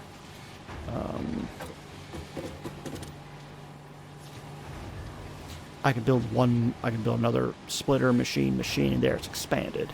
The downside to it, and we're kind of seeing it here, is the first 2 machines are going to be getting it first. Because, let's just say this is really showing it, but like, if you had, like having another splitter.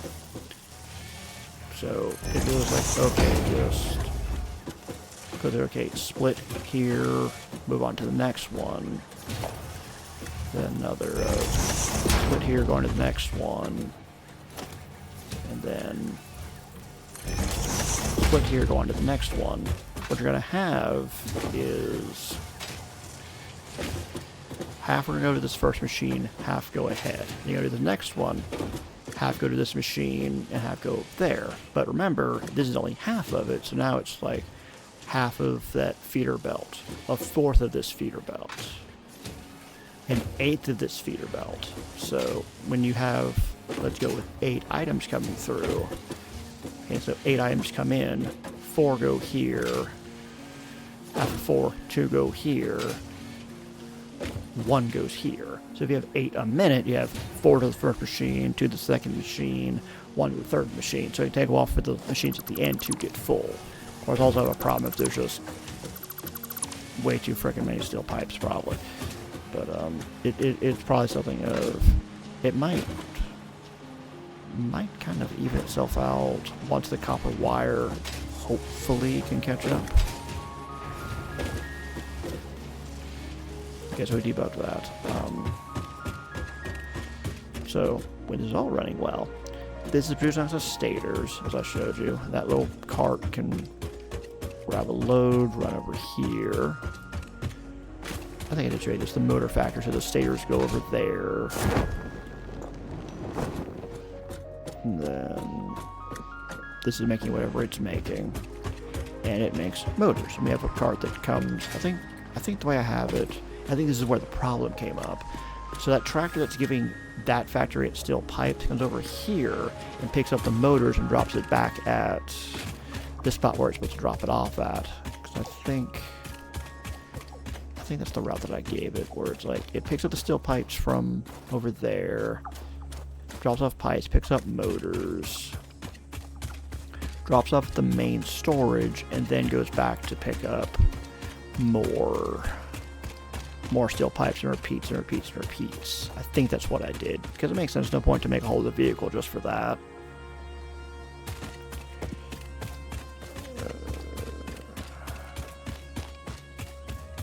Again, these buildings aren't pretty, but they work. I'm gonna go grab my Explorer because we got a little bit more to show. This is fun. Also can go with another direction entirely, near where I'm making concrete. Over in that direction where I make quartz stuff. I don't know if I'm doing anything groundbreaking there, but I'm going to show you where I need to make another route at some point. Because I need to also figure out how to get to the quartz stuff that I'm making out of where I'm making it and back into the main storage. That way I can not have to go halfway across the map, where it feels like at least some ways to go get that. Now I'm going to show you some coal-based stuff, like power and steel.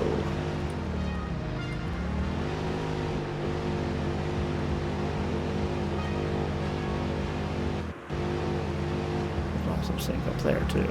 This is one that I know it took me some time to figure out everything. That's how I was one to make industrialized beams. Okay, so here we have the final spot where coal that's not being used for anything, steel pipes and steel beams are being spat out. So here and here we have coal being produced. Up there is an iron deposit. So through here we have forgers. Foundry. So they take coal and they take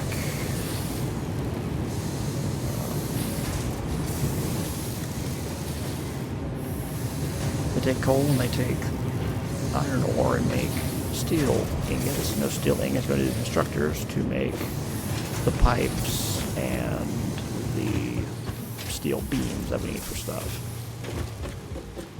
But some of these steel beams go over here, where we have another little, like factory cart, another little factory cart that will run along here. Wouldn't there have been a route? Probably. But this is the route that could make it work eventually. It goes over here. There's more coal that they go over to the coal power plants over there to make power. So that factory cart comes here and it drops off the steel beams and then picks up some encased industrial beams, which is just steel beams covered in concrete.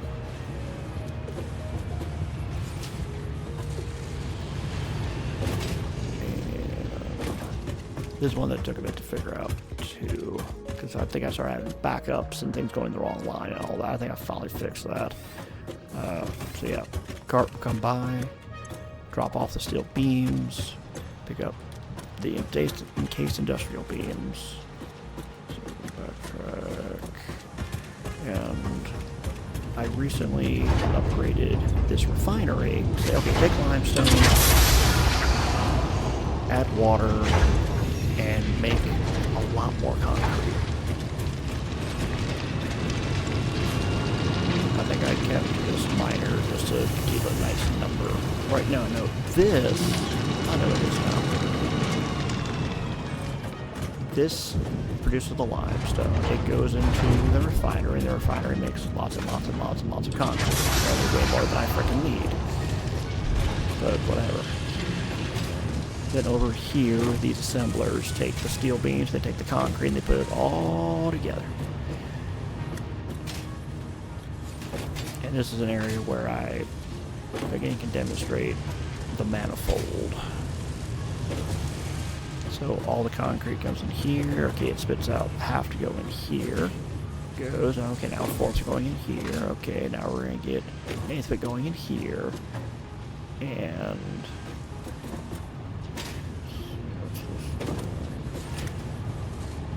okay, I know what's going on. Okay, so this is an overflow. Like, hey, we're totally full on concrete. What the hell has happened here? God damn it!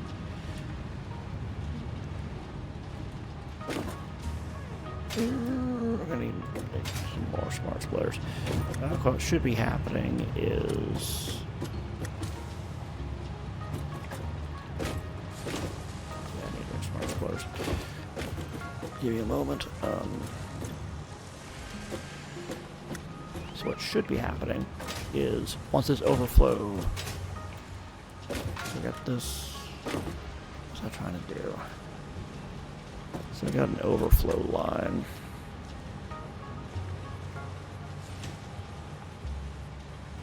If there's overflow, it should go flood off somewhere else. It looks like what I was trying to do, it's a stupid way of doing it, is, okay, you got overflowed concrete, alright, cool. So like run it back through again just to be sure.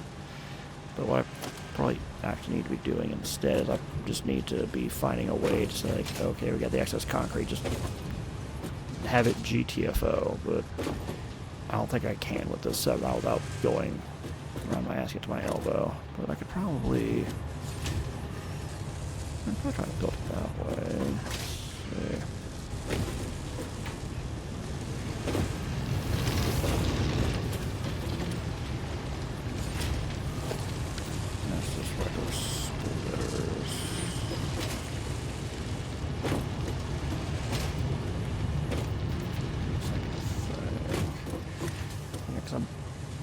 I'm telling it to like feed through twice, which that's not what I want. Just once it's like, yeah, this is no good, it needs to just.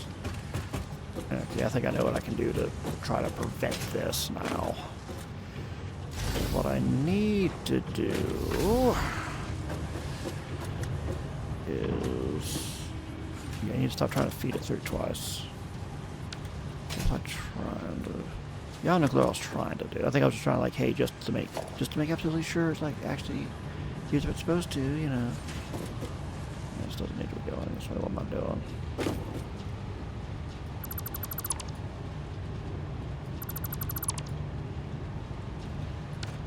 What I need to do.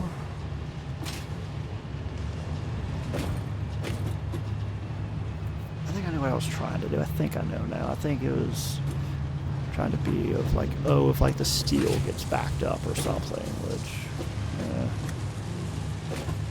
I don't think that's something I really need to be worried about.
Probably actually need to relay off a bit better with that. Oops, whatever. There. Just the steel going through there.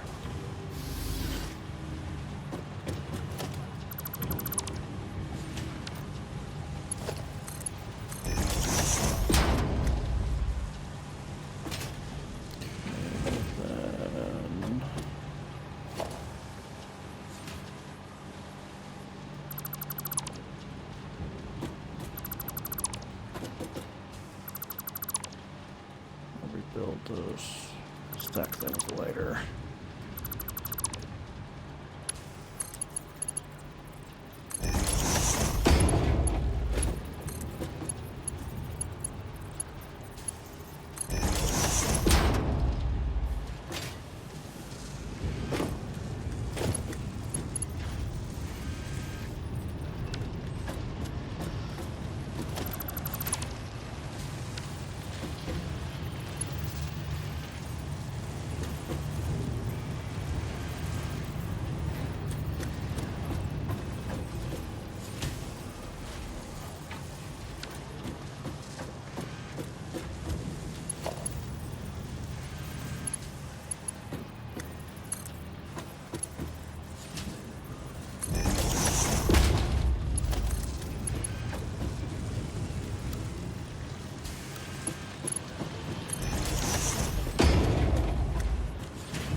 Faster.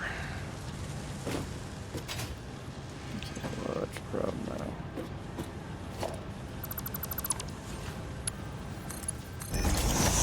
Some concrete gonna float in there. There we go.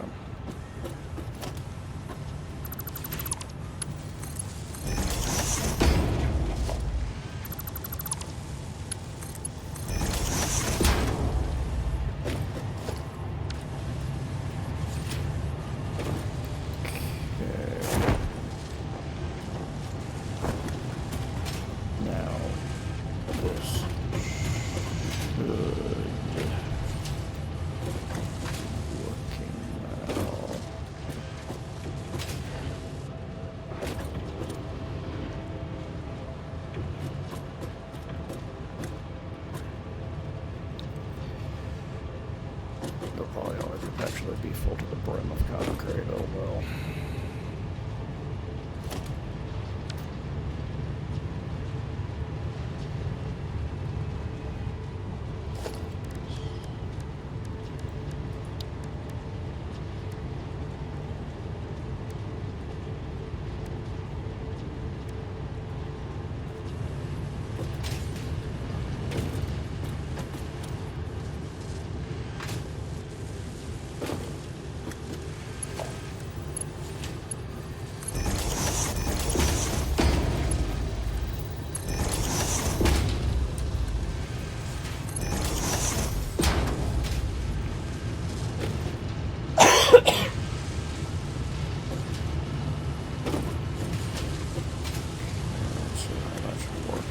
That bottom line should only be steel beams.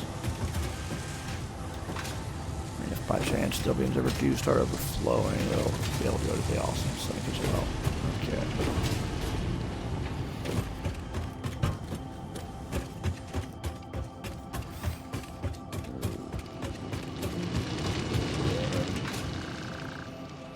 This is stuff that'll go.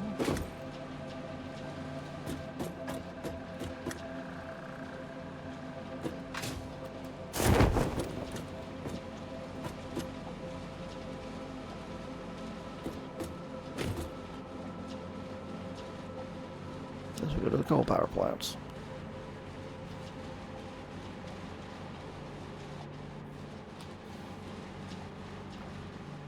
Again, why I partially stopped is that I was caught between like, oh, I need to like get oil production up and running, but also I need to see if I can start making stuff that produces for the phase 3 of space elevator. And just it can be a lot to try to figure out. So I actually have like a double stack of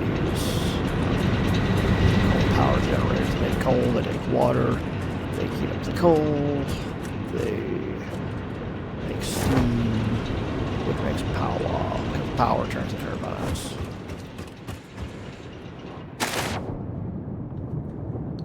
Also, what these coal power plants also technically powering is the water pumps to make enough water for them.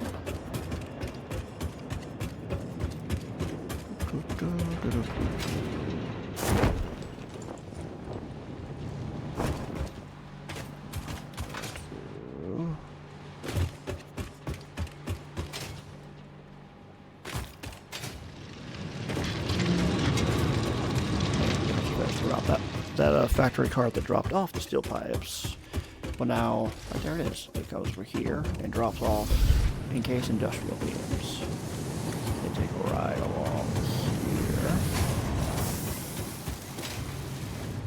And they just merge along with this that's making pipes.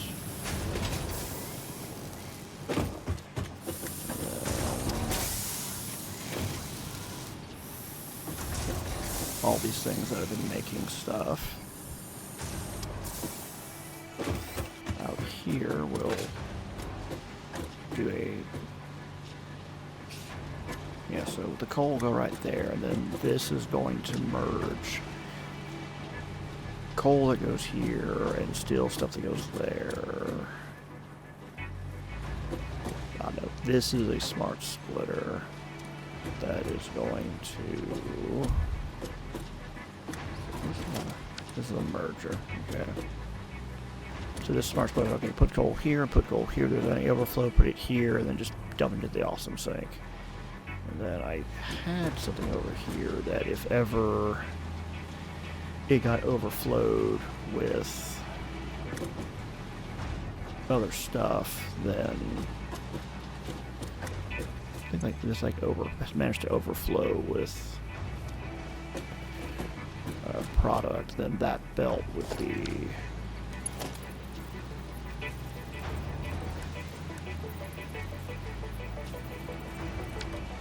dump that awesome sink up there.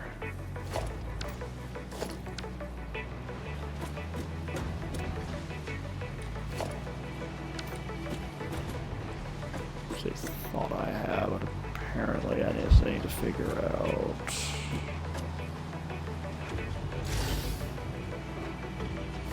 If I had a programmable splitter, I feel better about this, because programmer splitter can say like, hey, for this input, here's a list of things to send through there. Meanwhile, the smart splitter is just, hey, it's either this input or not.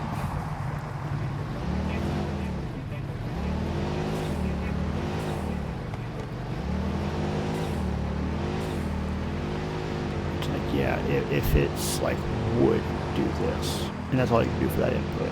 Meanwhile, it might be better, like, hey, if it's wood or plant or any types of animal matter, do something. Like programmable splitters might still be a ways off for me. I might have it research. I don't know when I get it. I'll get it at some point.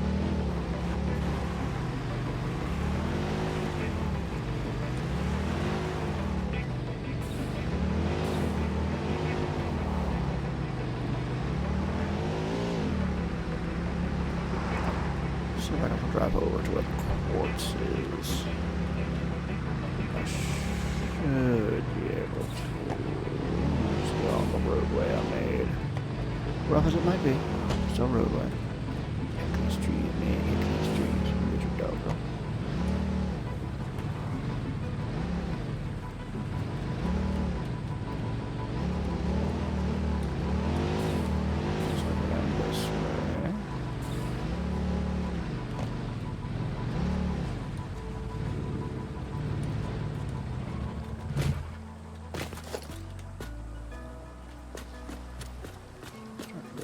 Just about my vehicle back there.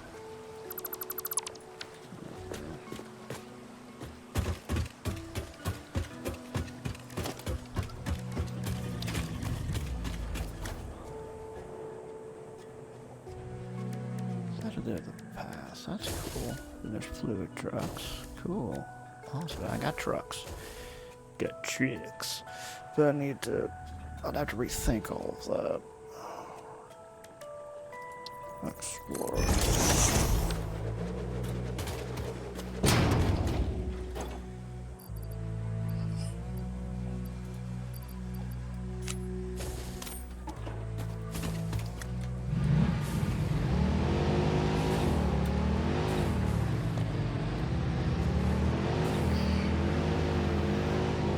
I suppose I should be able to follow power lines somewhere as well. Let's see.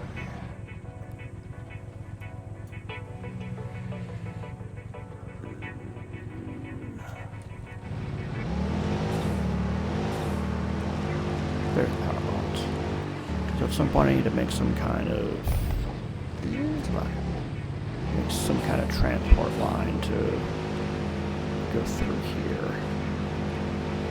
Because we got stuff I make with quartz.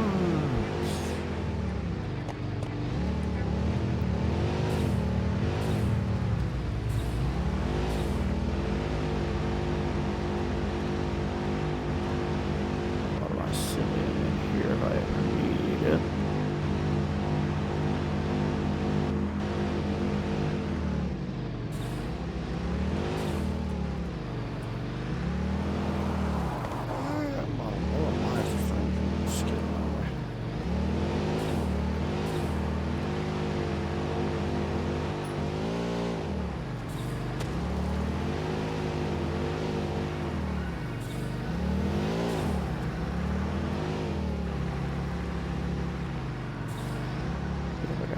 Tractor here ready to go for when I'm ready to start transporting the quartz, because as we can see it's backed up. But I can show you the factory I made. We got this. So I've got the conveyor belt that's full of silica and quartz crystals.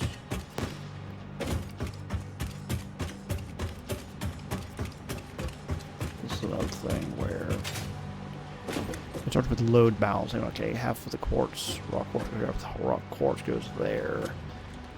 This half of making silica. That all making silica. So the first nose lines make silica. That's what making quartz crystals. And then the second half does the manifold thing of, okay, put this here and then just try to like flood it all together. Then here is where we have the miners to start bringing up the quartz. Again, I need to make a truck route to, even if it doesn't take it all the way to where it needs to go, it needs to get like not here. That way it can be carried to main storage at some point. It actually might be kind of nicer now that I've got the various routes. I just need to add in better pathing on future expansion for this, because I can get so much quartz. I could actually split some quartz and have it go up here and make even more silica and crystals.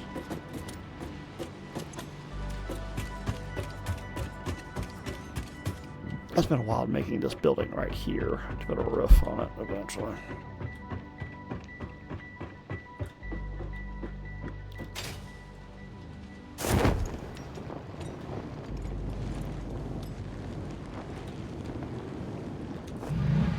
Need quartz for probably more than I realized.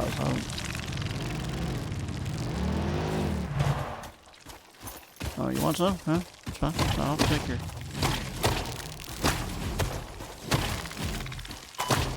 Y'all started it. I was just trying to move along, do what I was going to do. There's something that I've made sometimes that requires quartz crystals. I can't remember what it was. I'd have to. Also, I still have my little to-do list over there. Apparently, I thought about moving it somewhere else, which wouldn't necessarily fix my transportation problem, but I guess I found a bigger supply of quartz. So there's the SAM, which is alien material. Yeah, there's there's lots I can do in this. Looking back at it now, again, it's been a hot minute since I've played it, but now I know there's stuff that I can do. Probably just be, what do I do next? And I don't know. There's a lot to do. A lot to do. Well, the quartz. I'm trying to think about how to transport it. The best way to do transportation for it. Because one plan would be get it out here and have it. I know what the problem is that use your words are. The reason the other truck stations work is that at some point they are going to go to at least that central hub where there's an excess of coal for them to fuel up on. I would need to figure out some way to get fuel for this vehicle. Unless I'm going to just hack up a bunch of those factory carts, which that's not going to be able to keep up, and I'd still have a backlog back at that factory. So that's what I need to figure out.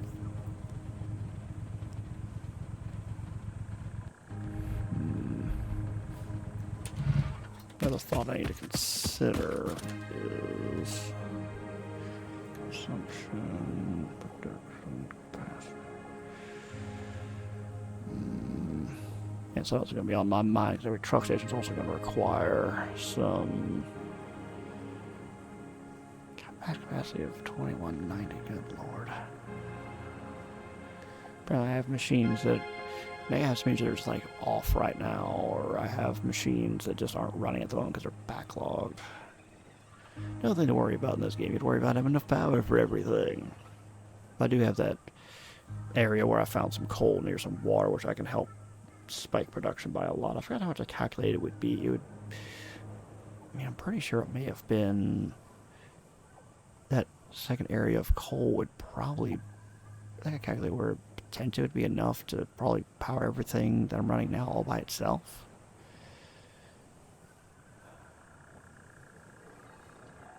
Am I really producing that much biofuel power that...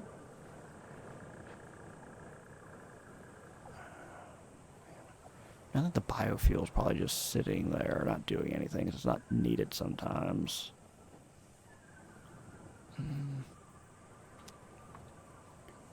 I imagine at least some of why the power is not, why there's an increase in that capacity of power. Potential consumption is there's a lot of those biofuel machines, the biomass factories isn't running most of the time because there's no biomass to process. Okay, I need to...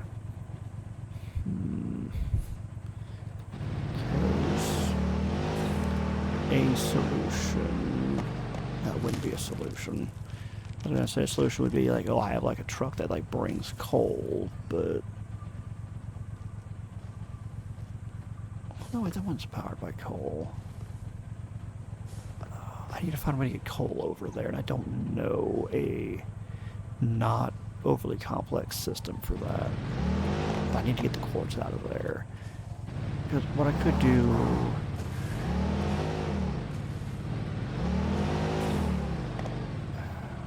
I'm probably going to watch Collision first. Saturday's main event might have some interesting stuff, but I'm probably going to watch Collision first. Despite WWE's best effort to counter-program again. AEW's gonna have the better stuff. They're not doing like, oh, you want to watch like this really well built up SummerSlam or this pay-per-view. It's like, do you want to watch pay-per-view you've paid for? Or do you want to watch this show that is blatantly counter-programming?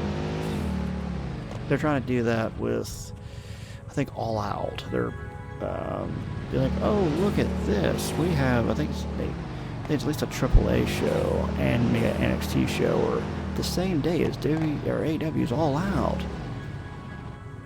What will we watch? Probably All Out, because we paid for it and it's longer. We can watch other stuff later. AEW is not competition, but oh my god, we got to counter program against them. Isn't it the competition? Okay, back to me trying to figure out how to do all that. I can do conveyor belts, that could be messy as anything. I don't have oil up running yet, so I can't use any of the fuel stuff yet.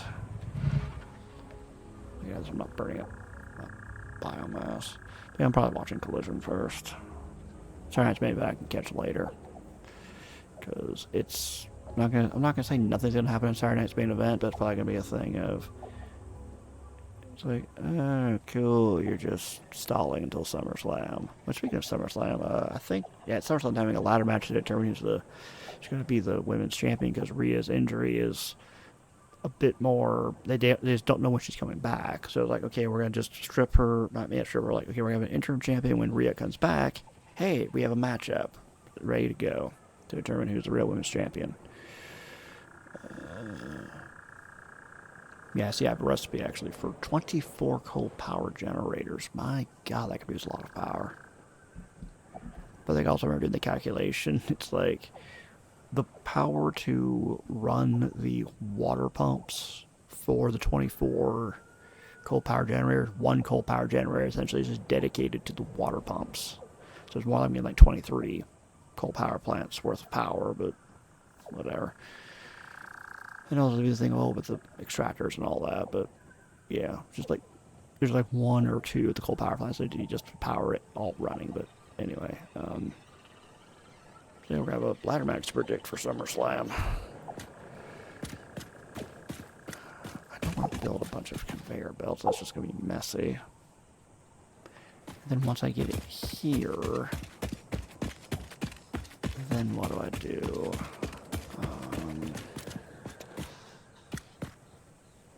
What I might be able to do is actually, I think about it a little bit more. It hopefully would have the fuel to do it. I already have that one truck that's running the output of the iron and copper factories I have over here. Oh, Lord Almighty. As ever. What I can try to do, and hope it doesn't run out of fuel, is that truck that's grabbing everything at that station over there, have it make a stop and a run up there or somewhere over here to get. I don't know if it's solve my problem.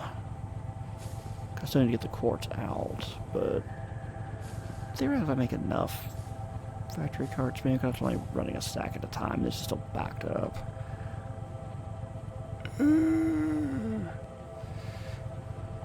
Just do something there. Yeah, but I don't know what to do. That's the problem. I don't know what to do.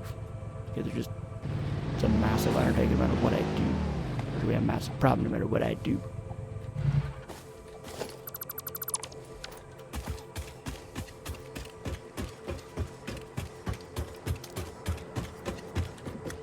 That might be able to...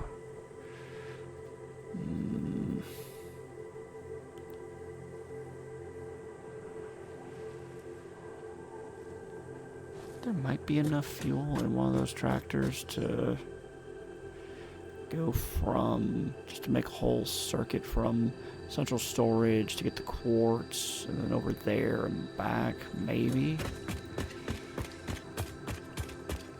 I might be pushing it at best, for all I know, but...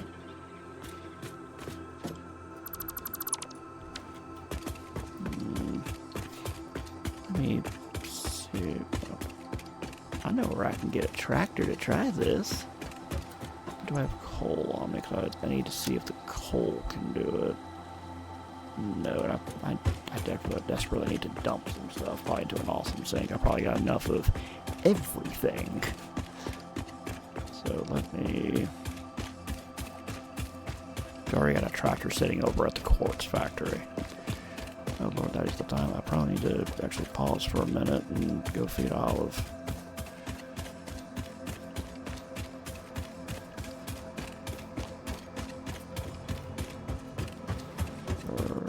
over here. Any other bio stuff? No. Okay. Nothing I'm actually gonna do because I still like my Explorer. I don't want to make a Explorer vehicle path. No, wrong thing. Let me see. Oh, that's the problem. There we go. That bio stuff's in there. I'm just gonna do a dump of a bunch of these resources I have way too much of, I feel like. Let's see.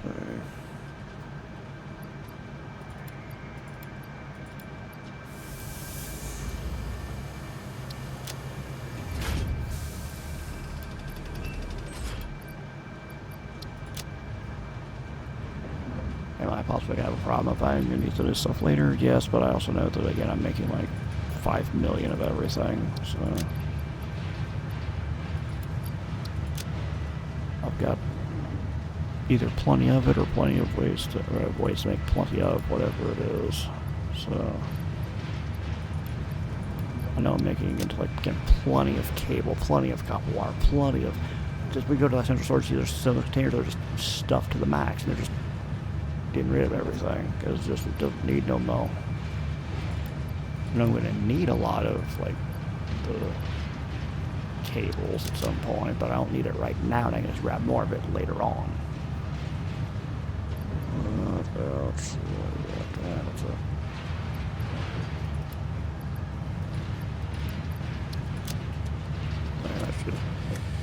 Getting all that container goes right into an awesome sink, so that's kind of my disposal area if I need it. Like that. Okay. I'm over here.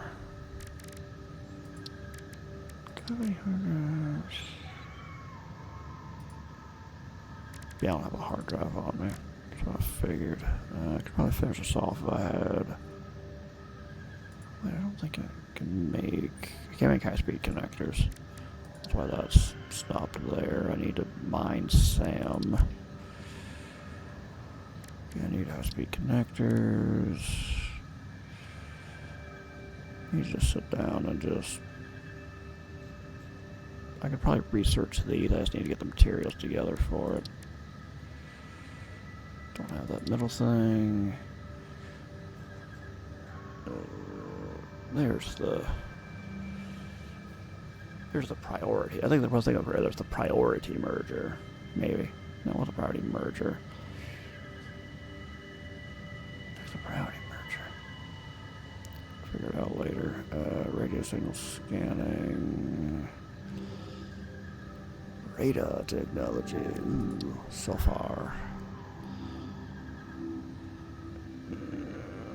Yeah, because I have a lot of like I need to get production line for stuff done. I have oil, but I have like just a lot of work I need to do.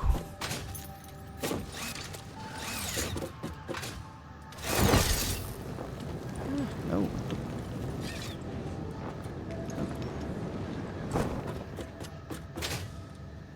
I like the ability to make oil, for example, but I need to produce the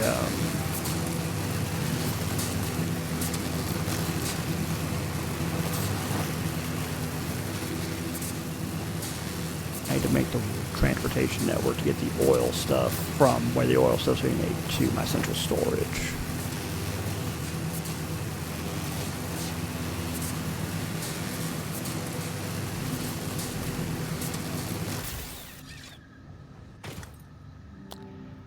I need a stack of coal. We're gonna test that out.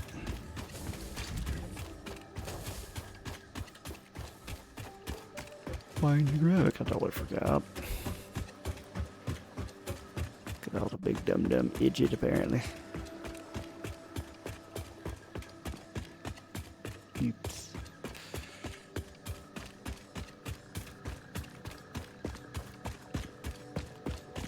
To grab some coal and not be a stupid dum-dum. To the central storage. Again, it's just stuffed with everything. If I need whole lot of these resources. I just need to come over here and grab it. Anything in here? No. Okay, that's supposed to be a thing of like, well, it doesn't go anywhere else. Just put it in there.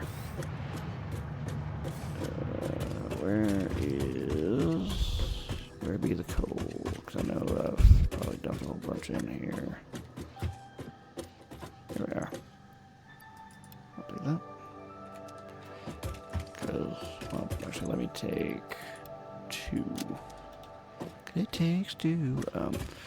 No, but it's like in case it runs out, I can just dump more coal in there. Are you gonna put it over there? Yes. If not, then I have to worry about my explorer staying over there. Could you just make it and deconstruct it? I could. That'd be smart. That's what I'm gonna do. Why are you so dim sometimes? Because my brain's going at 500 miles an hour and I don't have time to think sometimes.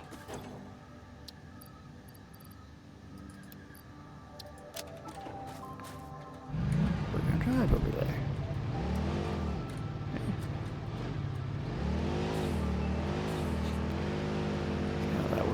Just so frustrating. I did all of some. I mean, actually, it'd be funny. I did all of that. Like, oh, let me just destroy this excess materials I don't need, and then be told, you can't build your explorer because you delete too many resources, idiot.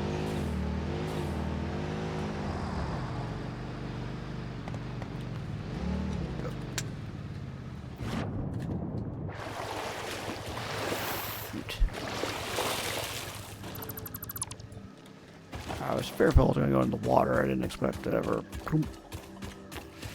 I occasionally think. Sometimes just too fast. And physics be wonky sometimes, but that's. I mean, that does bring up a concern I need to have of.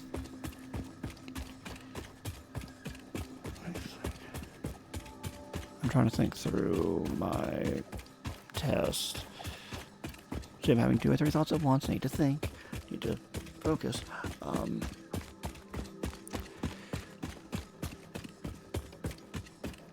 But yeah, that buggy flipping out like that brings up a concern that I do have of I need to make sure that I've got the proper clearance and all of that. That I don't try to do a turn that's just near impossible for it to do. So I might need to fudge with the roadway over there a little bit, fudge with the platforms I have to make sure it can do the shots and the turns that it needs to make. Excuse me.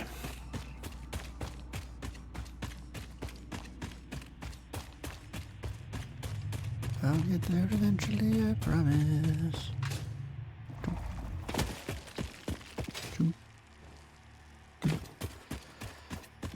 Okay, as for the test for this tractor,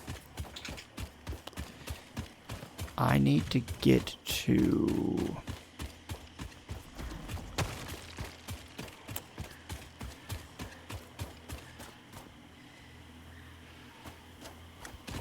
Well, if I need to get to Central and back in...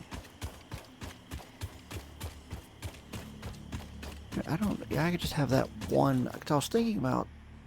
Remember earlier, I was talking about just having like that one tractor that's running between...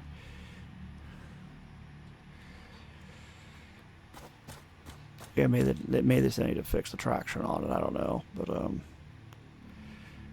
you just have that one tractor come over here, get the quartz, go to that other area that's dumping all the steel, all the iron and copper products, and go to central storage. Man, I could just have this one just try to just do a admittedly long run from here to central storage and back. As long as I can make it at 100 coal. As long as it, so right now I need it to make it to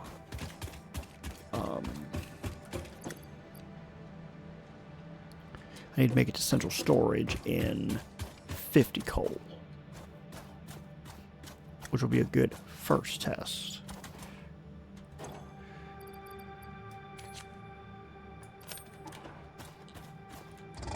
And then try to do the entire thing.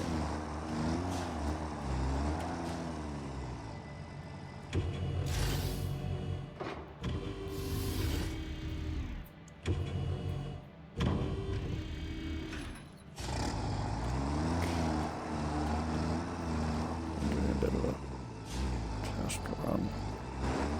That power pole might need to move. Which that should be easy enough to do if I need to, but... Yeah, that buggy is just meant for speed. I think it's also they maybe messed with something in the code they weren't supposed to and made it not as grippy as it was supposed to be. Or I just really suck at driving. That's always possible. Something else that'll help. I'll hopefully also be making a roadway of some sort. I just don't like how quickly we're burning through coal right now. Yeah, if I can make it to central storage.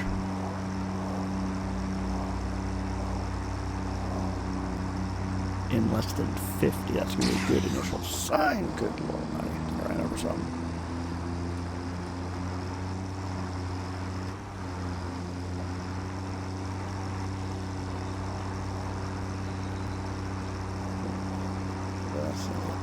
I also need to start, but doing this also can help me figure out which way to go. It looks like it is this way. Okay, I'm learning this now.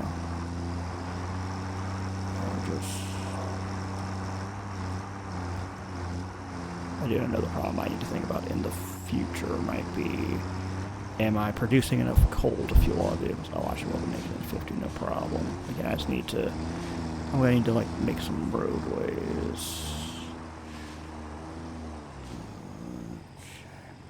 I actually need to think about this.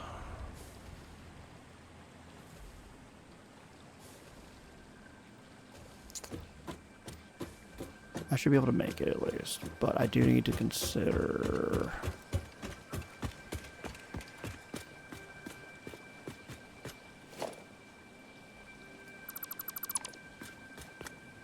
this.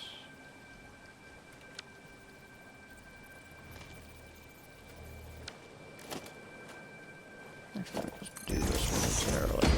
Again, just trying to trial run a path that this tractor might take. Because I had to put that there, because if not, then I'd have it.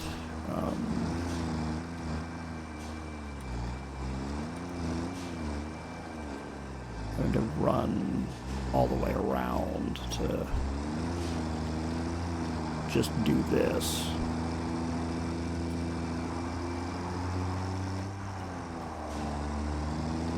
Oh yeah, this will make it there.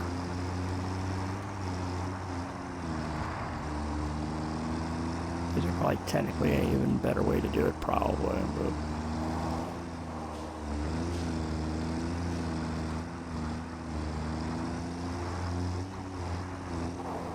maybe at some point I'll also just see if I can take some time to just redo all of the routes.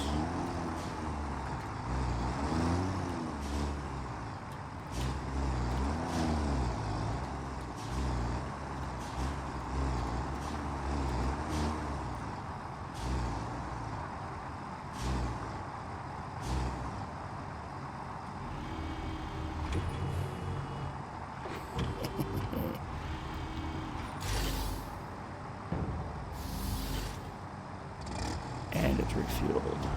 Cool. Then this will move out.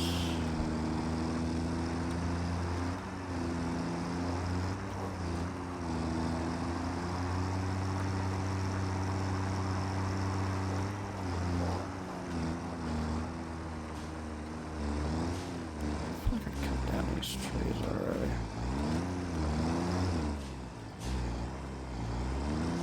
I wouldn't have probably had it path here if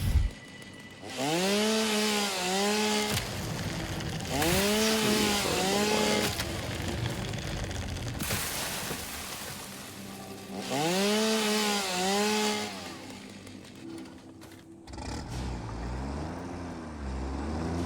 And that one truck said like it's doing fine to get through here, but I imagine that's probably either dumb luck or those trees like respawn at some point. Okay, then you go down here.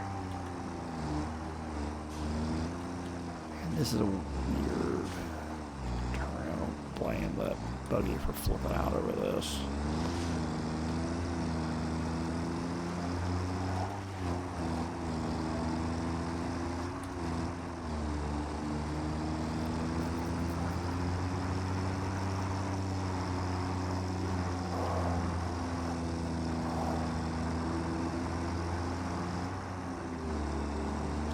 This way.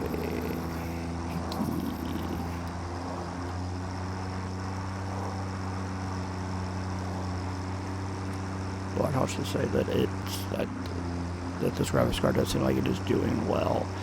That or something's been fixed, or I fixed some other setting somewhere or whatever, because I used to have a problem of whenever I went from, or after I traveled through this tunnel, which is going probably from like biome to biome or area to area, the frame rate would just drop through the floor until I restarted, or until I reloaded the file. I don't know what was causing it, but that probably hasn't happened, so. Either it's the prior fix I did, they patched something, or, I need to think about this area, or this graphics card is also just not having a problem with it.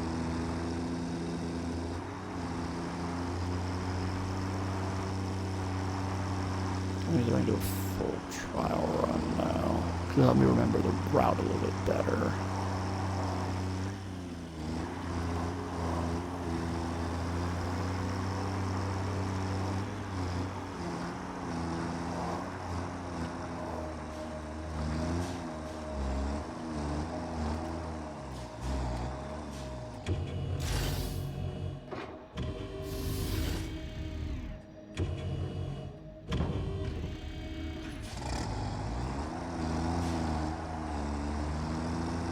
As long as I path it properly, it should be able to handle it. The pathing, at least before, could be a little finicky, where you can drive it and map out the route just fine, but then it tries to do it and it just can't seem to pull it off quite. Just to be fair, pathing algorithms can be kind of tricky to do. For a reason, it's just think about them. I'm trying to remember why there was a reason for it. Because I know that there was a team that did sort of, I think it was like it's just like a virtual guided tour of the building where computer science was at UNCG. That was their senior project. They did like pathing algorithms. Because you probably would, because you could definitely like hard code, like, okay, go to these fixed points. But it's also something if you'd want it to, it's better also to have it be able to kind of figure out its own way. That way you don't have to tell it exactly where to go all of the time. And with this, is just you would hop in the vehicle and you would drive the route and record it, which that can probably be kind of okay, but then other times it might be better to get out and to fine-tune it better than, oh, we'll just move this node. Because I think the way that it's recording is like every few seconds it would like, or every like second or two it would like record, okay, node here, node here, node here, node here, then just tell, okay, just connect the nodes back together, which could probably be a little dicey if we're not careful.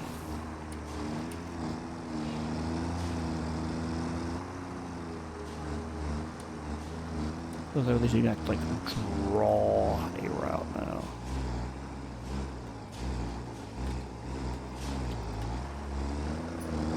CG things we worked on. The first one that I remember kind of being an interesting project when we were learning about objects is we'd program a vending machine. So with vending machine, okay, well, you've got a product which has a name and a price, and then you also calculate, okay, well, you know, how much changes people get back. And then, okay, well, you want it to be in the least number of coins. So, okay, now you've got to figure out a way to calculate, okay, well, they need this many quarters, this many dimes, this many nickels, etc., etc.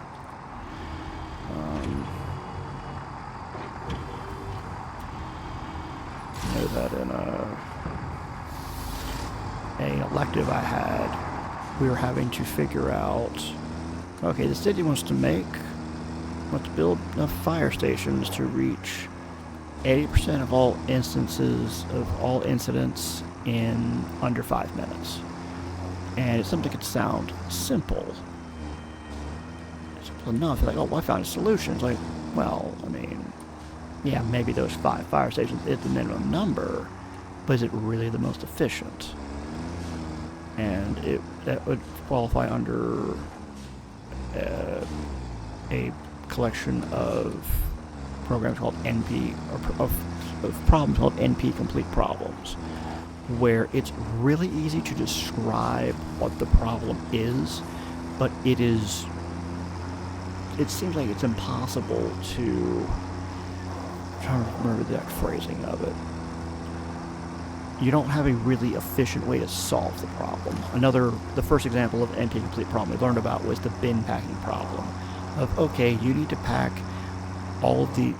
this bin to be most efficient. And that sounds really simple.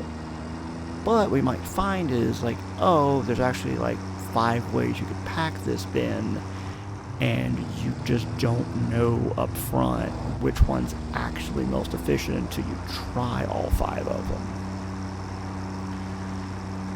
And the way I can describe it, like, it almost feels like you almost have to brute force and try every solution. But you could probably also, like the fire station placement problem, for example.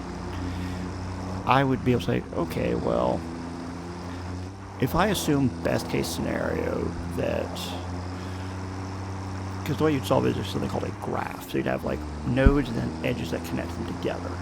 It's like, okay, let me just assume that every node is the most efficient it can be. So if there is a node that could reach, let's say 29 instances, and that's the best you could do, and it reached them all in under 5 minutes. Let's assume that all nodes are that efficient, and they're all unique. If I find, like, well, 80% of all instances is, 107, well, 1 fire station is not going to do it. 2 won't do it. I think you need at least 4. So when I tried to solve that problem, I stressed try, I don't think I ever did efficiently, at least not in time. I said, okay, calculate the minimum fire stations that you would need, and then just go from there. Don't try 1, don't try 2, don't try 3, because there's no point. You're not going to hit the minimum percentage. The senior project that I did it was meant to be kind of like a budgeting thing, where you're saying, okay, you insert your expenses, you can track your credit card payments. I think also we had an idea of a feature like, okay, you could like scan items at the store, and you could help yourself make like a repeatable shopping list. Because it might be like, well, we always buy milk, and milk is always going to be, $3.15, however much the unit is, or by the half gallon. I'm going to buy $3.15 because that's what I pay for milk. So you'd be able to just have a budget that says, okay, well, it's a budgeting app, essentially what it was. And I had the idea of it being a thing of like you could track your finances through, like you could put all your finances in one app. Never quite got it all done, but it was an example of, hey, sometimes when you're trying to come up with an app, sometimes, or a program, sometimes you just you're not going to get it all done.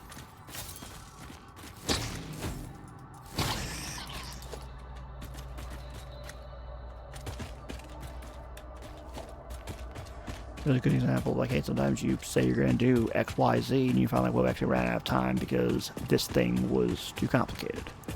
I'm trying to remember. I know there was one problem, again, in that same class that was an elective, where it was, okay, so calculate what day of the week this date is.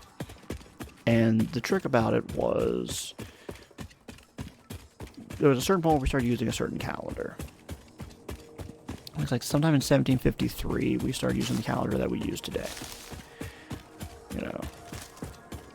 And part of the trick of figuring out what day of the week a date in the future or in the past is, well, you have leap years every 4 years.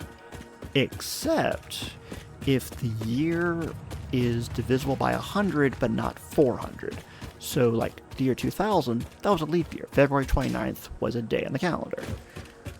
But in 1900, there was no leap year. In 2100, there will not be a leap year. Even though they're divisible by 4 and divisible by 100, there's will be a leap year because it's divisible by 4, but it's divisible by 100, so it's not a leap year. That's to make sure that we don't like get terribly out of whack with the orbit around the sun, is what the thing is. Because if we because it's supposed to be like, I'm trying to remember the exact how fast we're going kind of thing.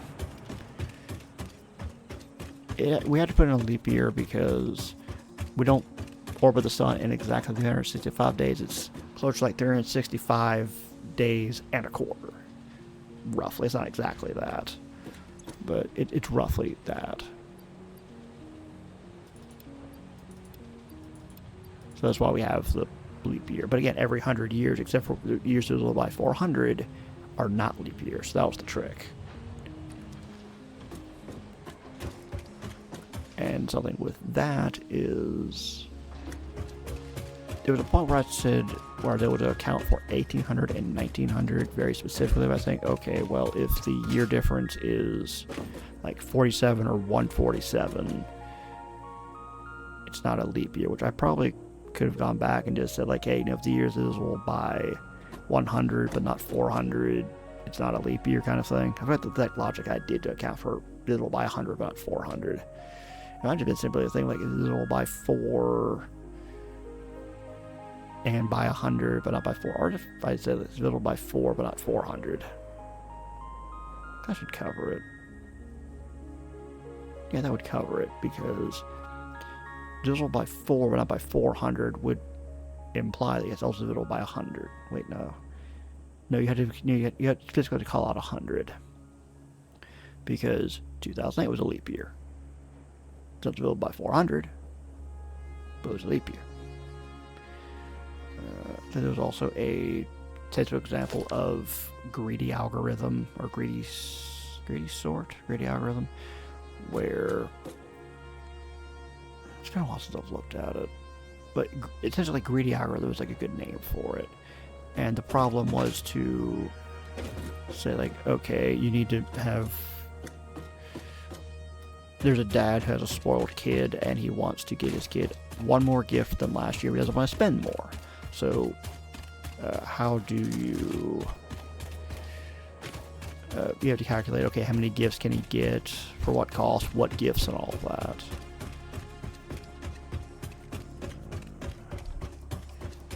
I'm trying to remember if there's any other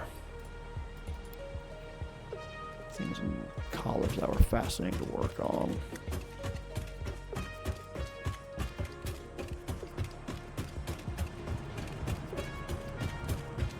Again, I'm also trying to focus on this too. I also look to see if there's any of these that I would like.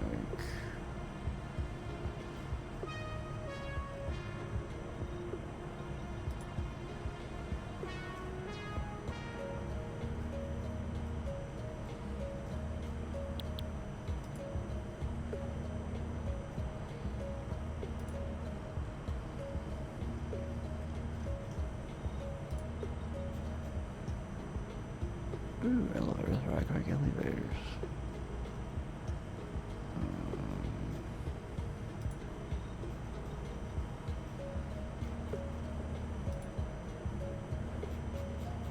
I don't really need anything right now.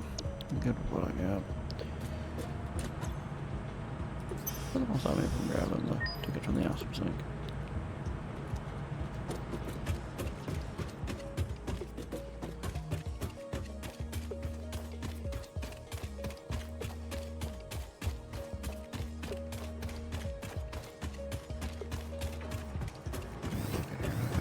Presumed I'm gonna start.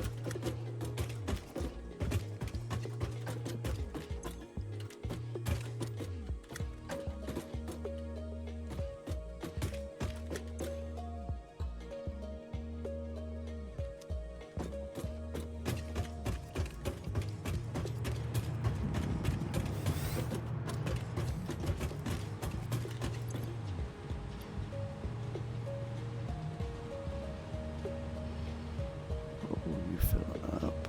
Oh boy. Not parts because of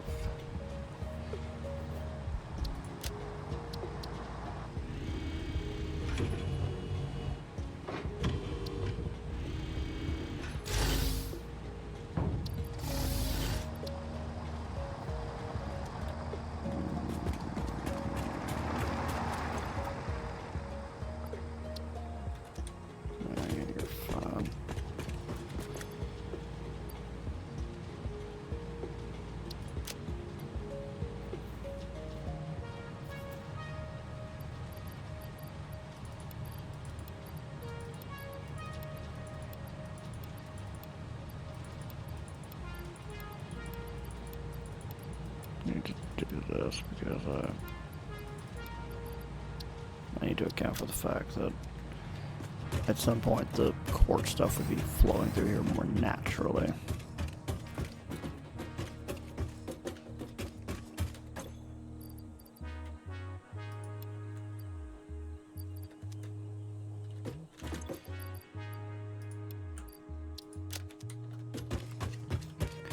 Trying to avoid having that machine get this too much more backlog.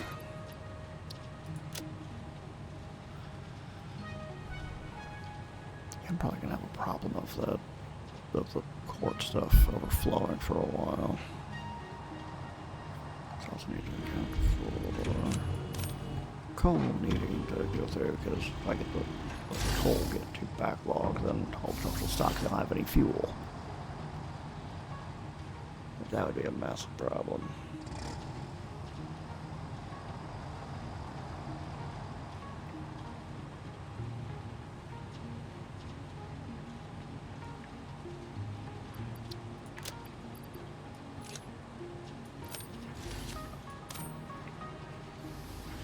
I might just try to see if I can help this thing get all sorted out first, and then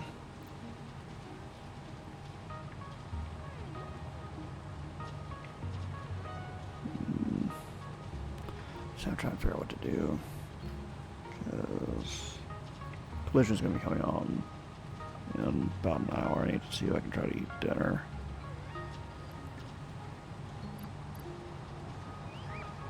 Yeah, I might keep filling around on this for at least a little bit longer. Might be a shorter stream than usual, but whatever, man. Whatever, man. Okay.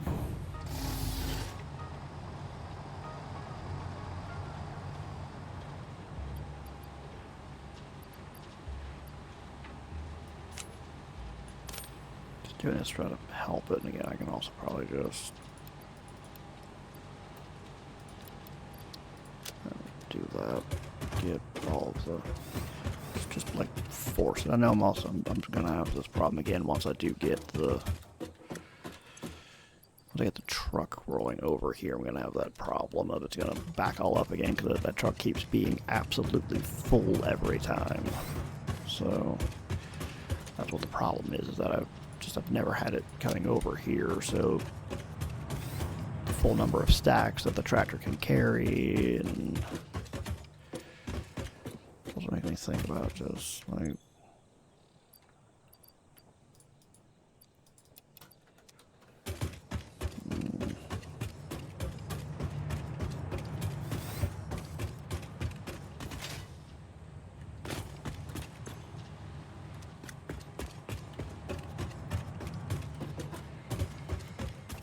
do I not have a way to just like melt down? Yeah, of course I do. Obviously. I'm gonna have a way to just get on this roof without having to look like a fucking lunatic. God dang lunatic. Okay, see that's, I don't like that that's overflowing like that.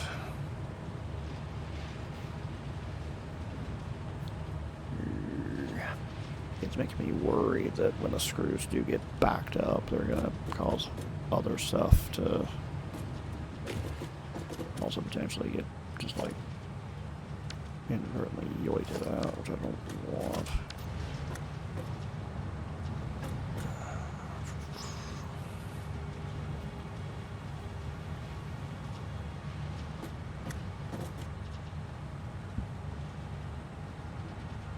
See, I just saw a reinforced plate go over what it's supposed to, but technically it was overflow.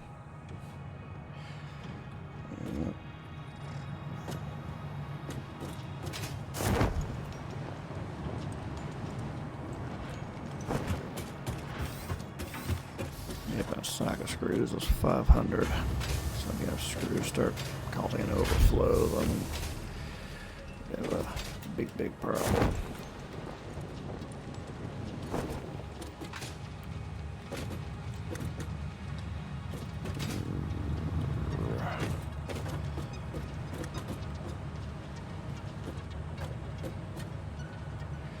I just hope is that the screws resolve its overflow quickly,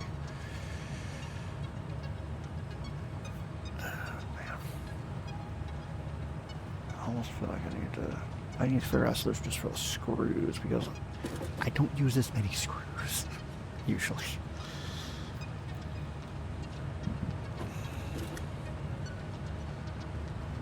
Okay, I feel like maybe the ultimate solution for this would be with either one, I just have, like, I handle the screws all the way back here, or two, this becomes, okay, well, this is screw storage, that way the screws back up, they just hopefully start, like, GTFOing that way, maybe.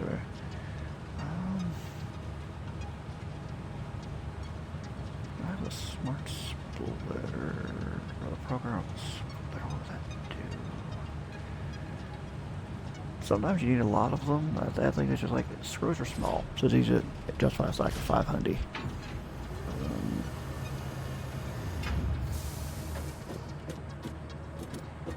can just make a lot of screws really quickly. I think normally like, I think 10 rods make 60 screws, so that can build up fast, especially if you're not making a lot with them. And that's just a Mark 1 belt per minute.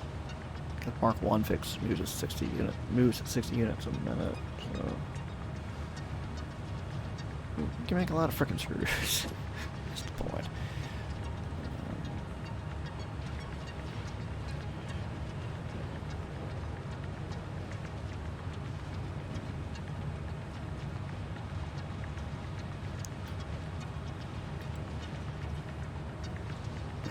I'm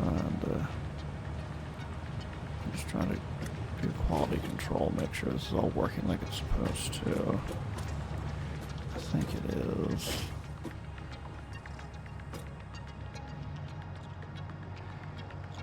Kind of. It's probably, at least for the most part. I think the only reason I know why I'd have stuff mixing together if I'm not careful. If part of a stack went through, like a reasoning of like part of a stack went through or something, and then it didn't necessarily get finished. I don't know if that's how that would work though.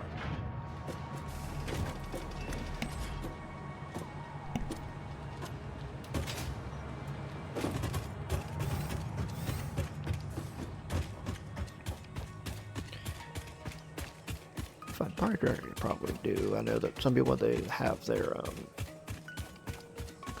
big storage units, they have a way to make supplies go like out of that double-decker storage container, pass around, and then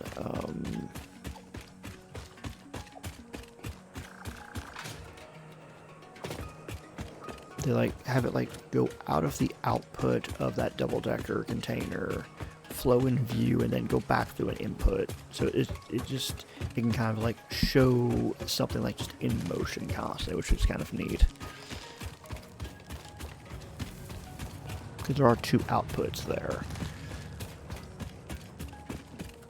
So I'll go do like a rough demonstration of what it might kind of sort of look like. Yeah. So a regular storage container, industrial storage container. Fancy, I know.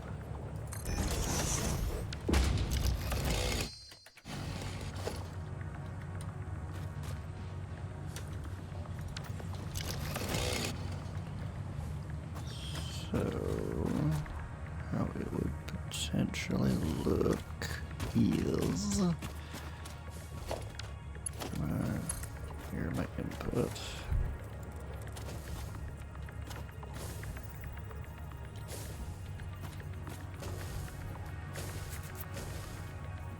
Hey, you can't stand here, Bubba. Move.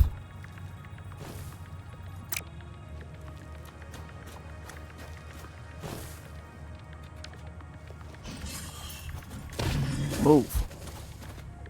That's mean. Even move.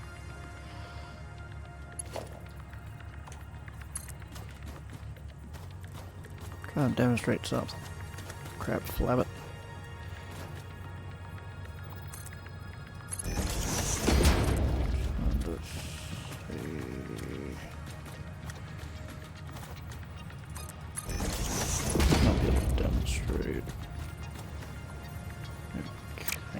That's what it looks like.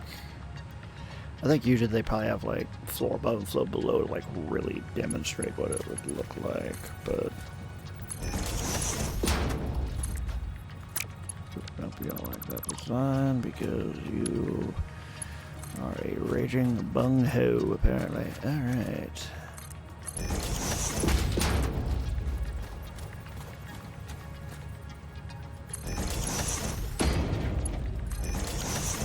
So the idea that somebody would have is you'd have one of those lifts next to it, and again, like a floor above, floor below, to hide the input and output, and you'd be able to do just kind of like this perpetual carousel of stuff showing up on the lift. Let me...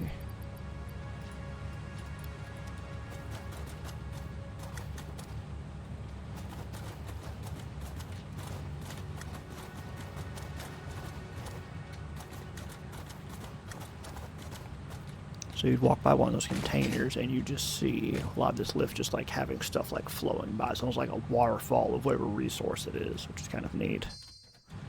Oh, you can escape.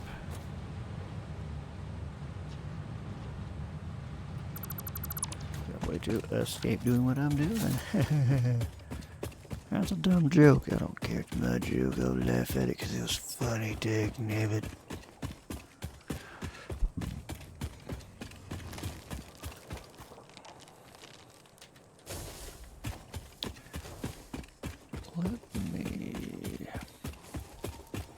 I start playing around with the pathing thing. I'll go to oh, that's really interesting to try to do.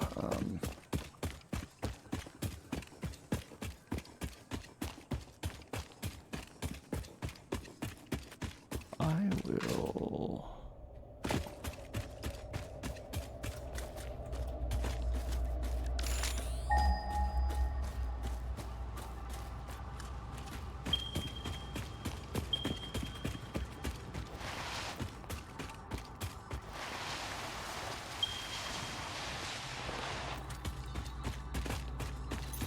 Didn't mean to pull out my little resource pinger, but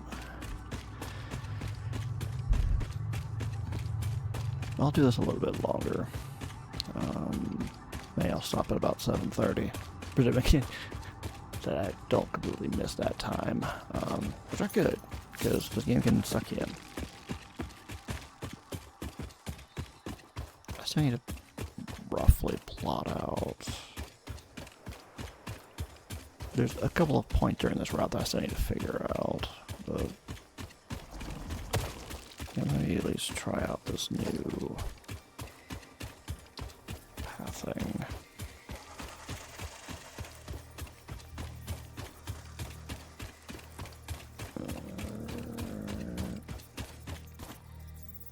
So I'm presuming that if you're facing that way, then the path goes that way.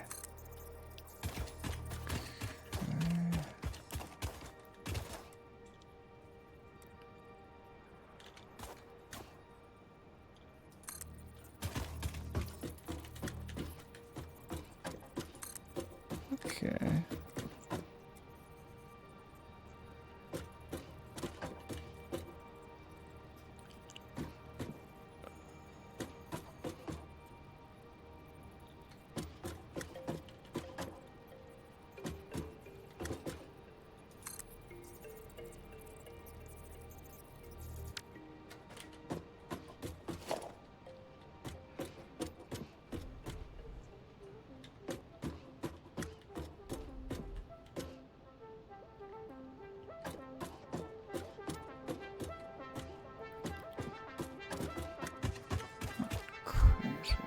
That is going that way.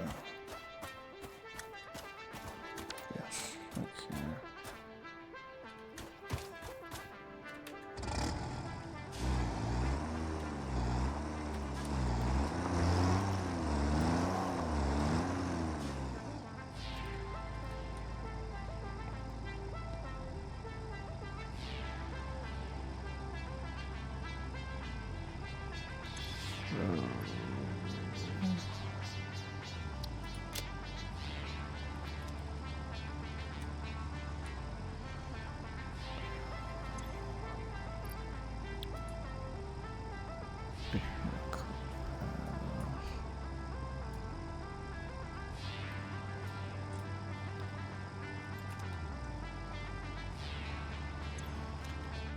Maybe there's gonna be some Minecrafty vibes to it for sure.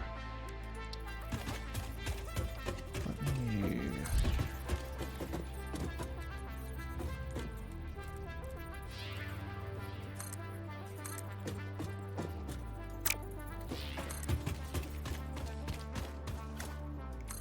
Let me just do a regular test route to make sure I fully understand it.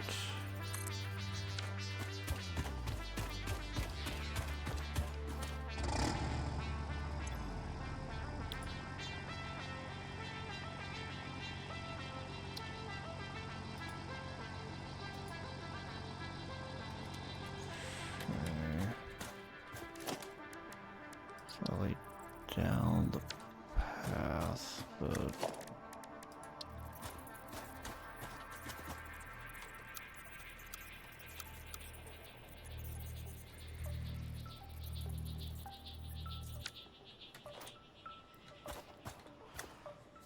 okay, now how do I...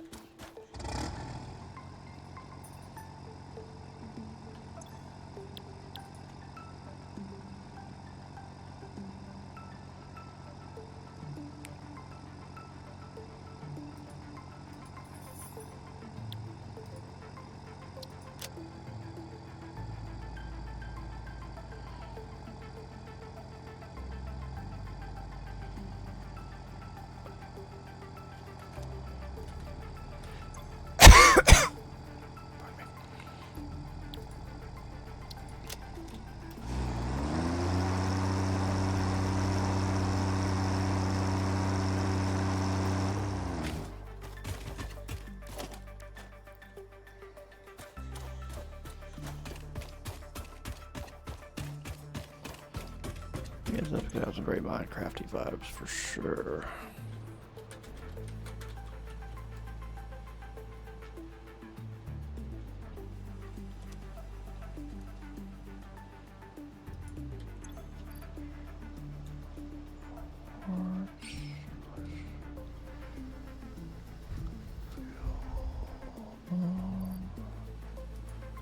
Let's see. Where are they being?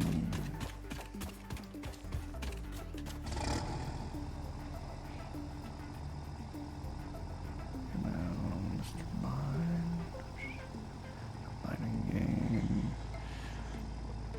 It seemed like that game would have a similar vibe to this as well. Yeah, if I can remember, maybe I will check it out.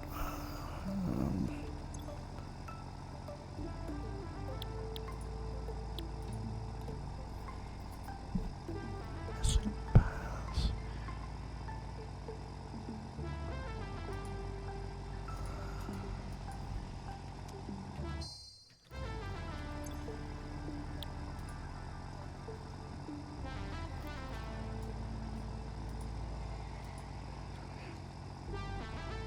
Do I need to actually connect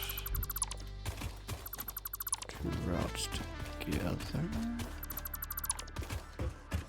The next concerns, I might need to look up how to actually do pathing. Make it work.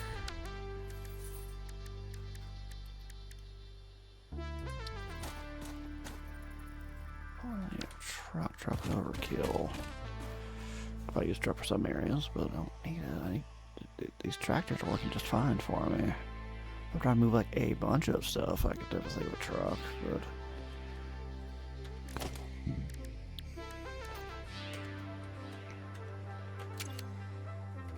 I don't know. Bastard. Oh, okay.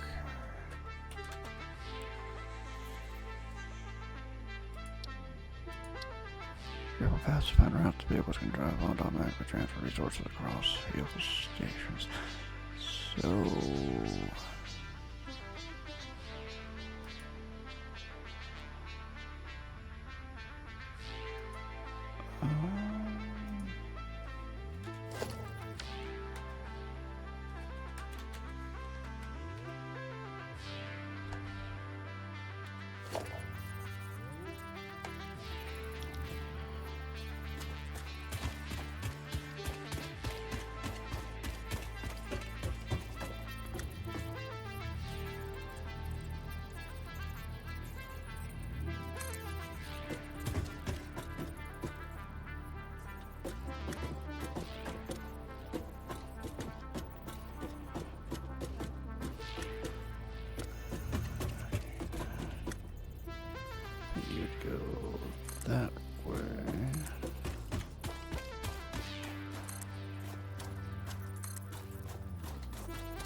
I'm just trying to get used to how these paths might work. I might need to just build from station to station.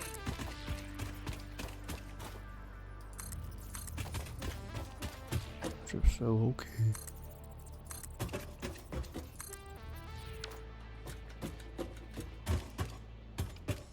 That's the thing, like I'm not seeing an option to even attempt to...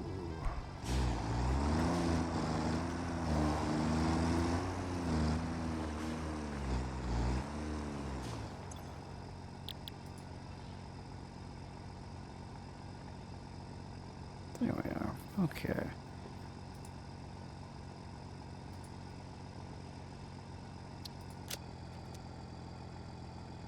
See if we can at least do the loop. Let me get off of it, 'cause it might be...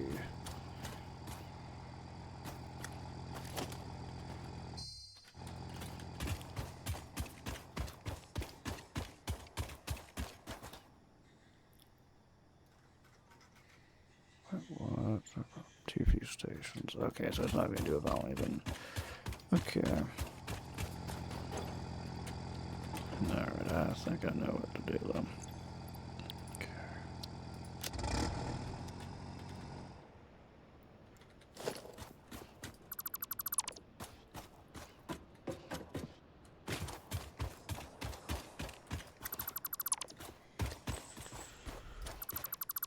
Idle clicker games, a fault shelter, cookie clicker.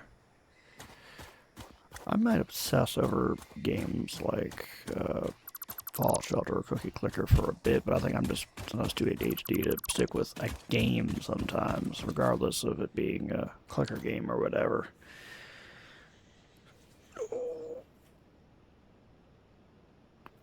It must be a thing of me since I hit like a certain point, I'm like, okay, I'm not getting anything done, let me just do something else.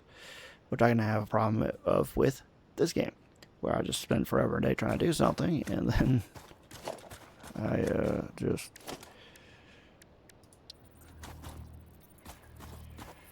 put it down for months on end.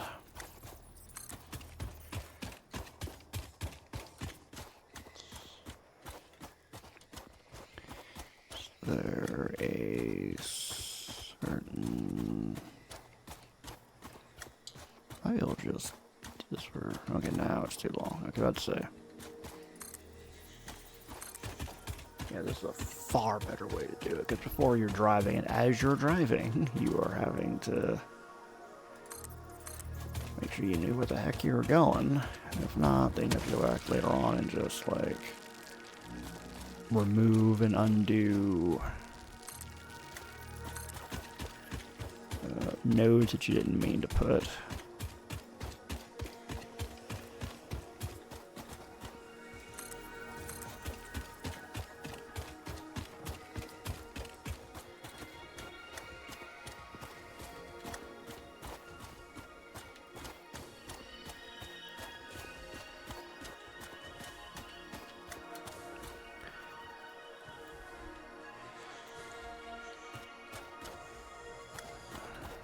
Sorry, just trying to...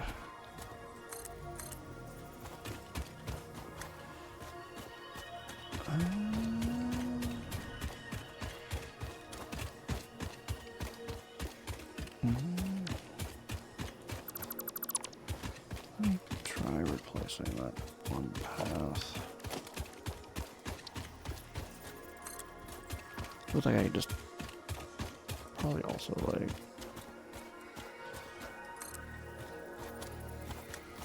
build through rough terrain and then just connect both ends to it if I really needed to. I think having the tractor go here would be a good idea.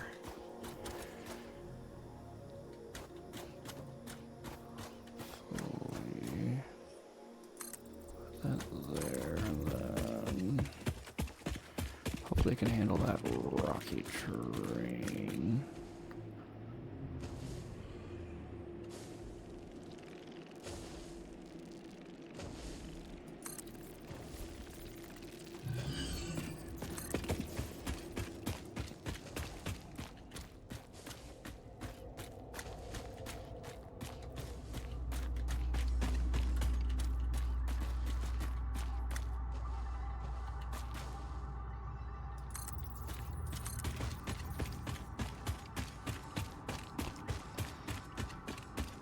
So I might see if I can finish this path, and then I might break for dinner, and then to watch Collision.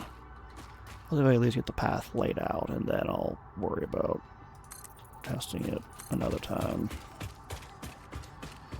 What will that be? I don't know.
I should be able to test this before I get off, actually. Get off.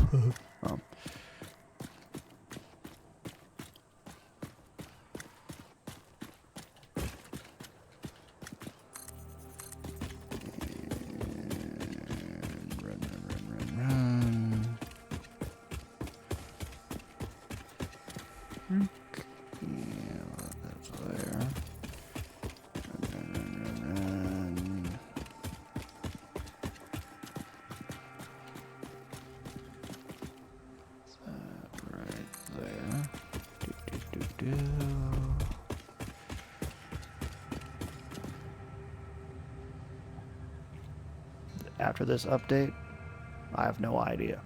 This feels like it's drawing a lot more of a line than the last one. The last one, before, the way they had it was it just placed nodes every once in a while and did the pathfinding algorithm, and it did okay, but every once in a while also got stuck.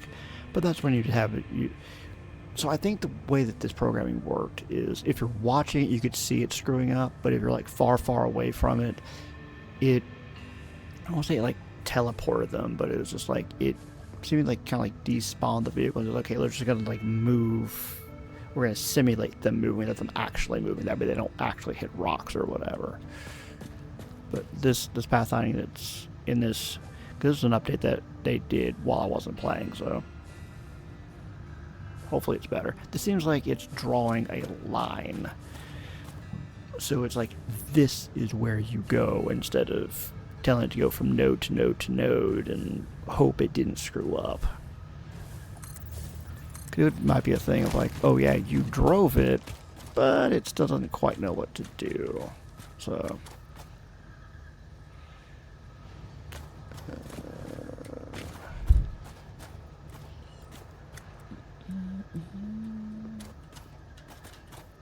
trying out this pathfind doesn't work. There's a possibility that the pathfind didn't work because I just suck, but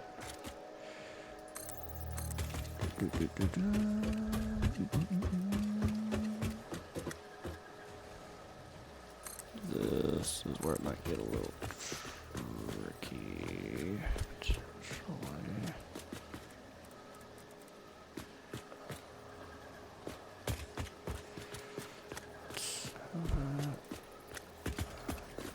I got this other path here, which is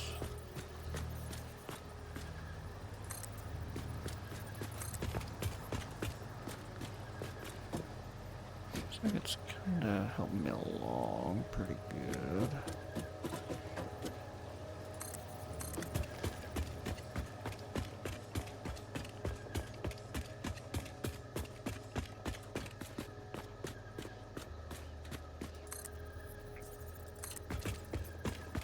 Right now it's kind of buggering out because I keep inadvertently. Maybe if I can just like trace this route, it works.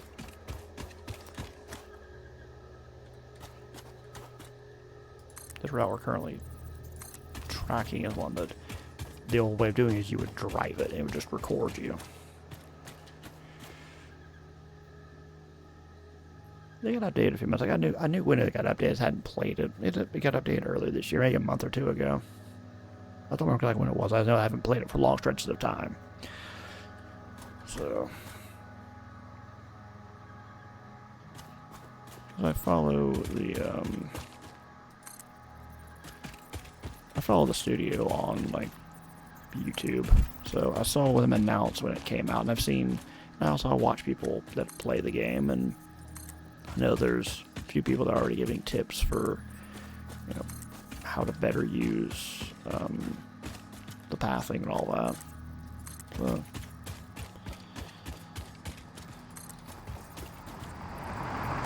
I don't remember. Run me over with her.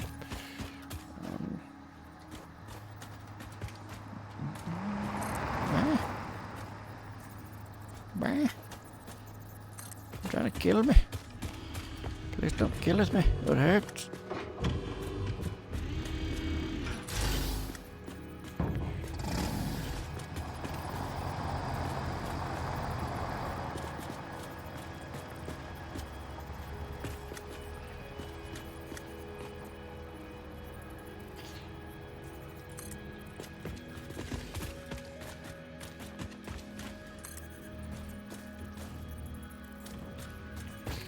So they're saying that tractor might be...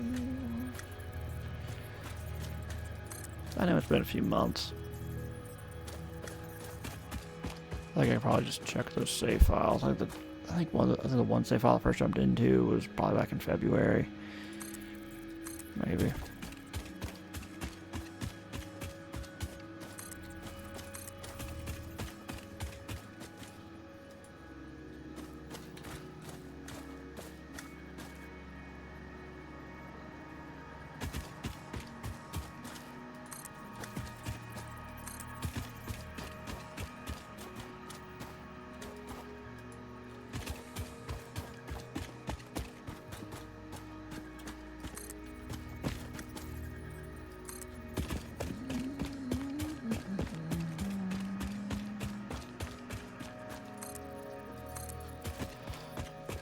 Go back to the point, see if I can redraw paths for some of these things, even if it runs the risk of causing things to jam up a little bit. This is the next one I need to be a bit concerned about. I don't want you tracking it that much.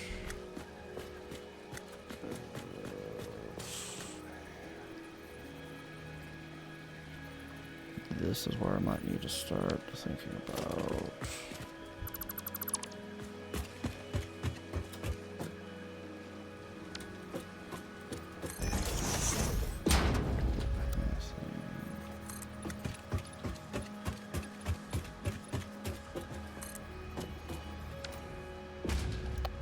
might mean that I actually probably want to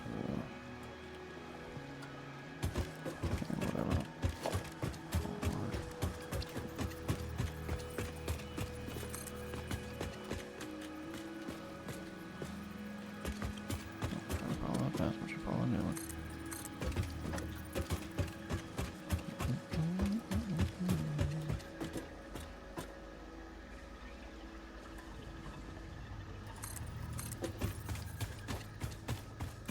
Crisscross that stuff just a hair.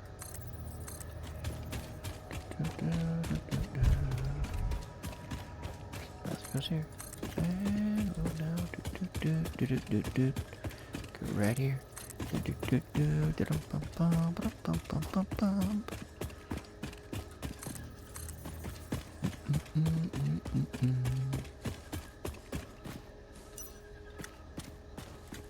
You will go right there.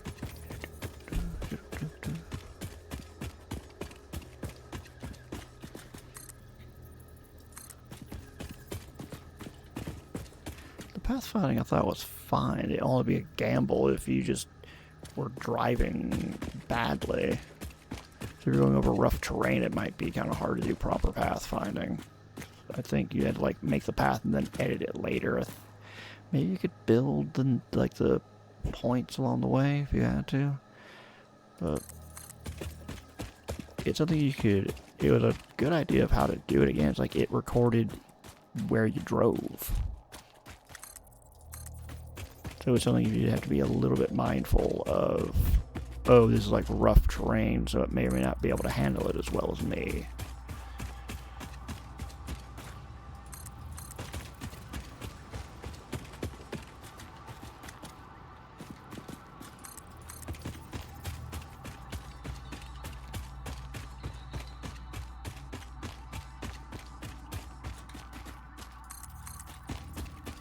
But if you took the time to maybe like build a roadway, for example, then it'd be significantly better to do.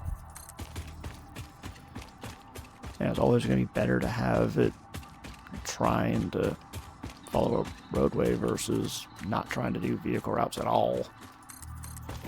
Because it'd be either that or just make it just conveyor belts every bloomin' where, which don't know if I would do that. You could just have to deal with like really long conveyor belts. That takes a lot of resources to make the conveyor belts. And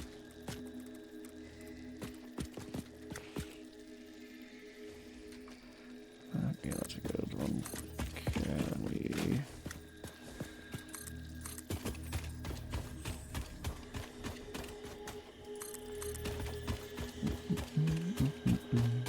And it seems like it's a lot better just drawing with lines versus just kind of hope and pray it goes to the correct node or goes to the node in a way that makes any semblance of sense. It's going to be interesting to see how it does. I think I will have this do a trial run for me, and then I'll call it a stream, and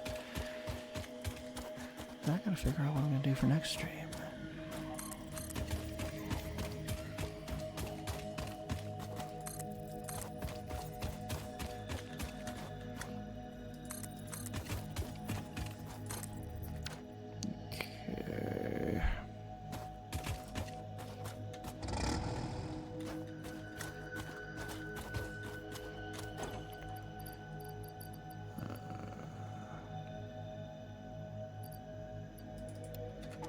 Make 100% sure.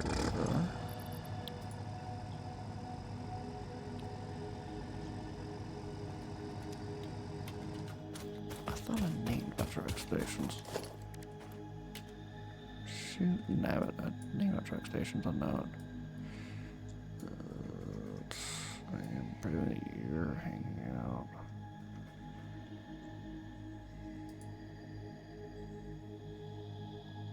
Move you down tractor so I can.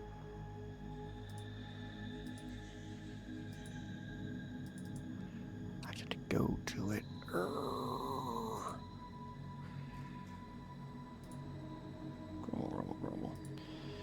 Ooh, bleh. I can't remember which is which. Wait, no, this would be.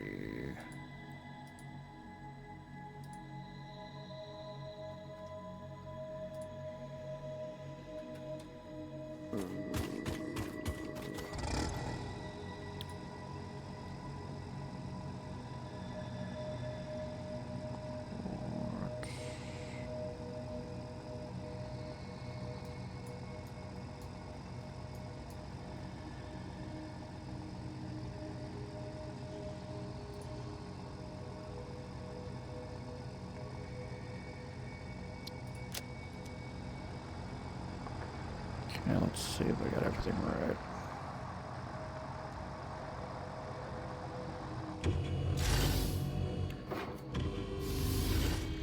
It's also cool because it's adding in the loading and unloading as well as it goes between stations if you place things properly. Okay. And I don't know if it's obvious or not, but I painted this tractor purple because it's doing quartz stuff, and quartz is purple.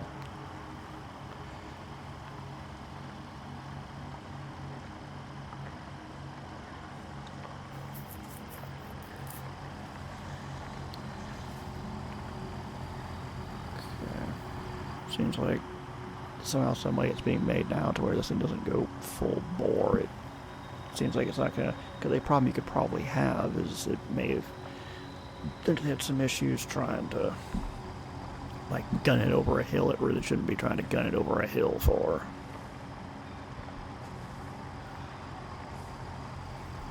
I think seems like it's doing pretty well.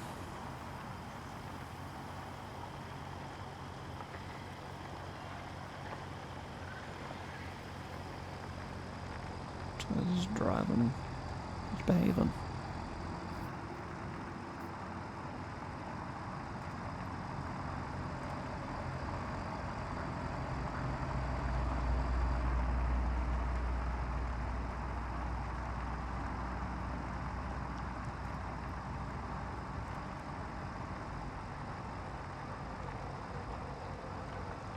Something I need to think about is,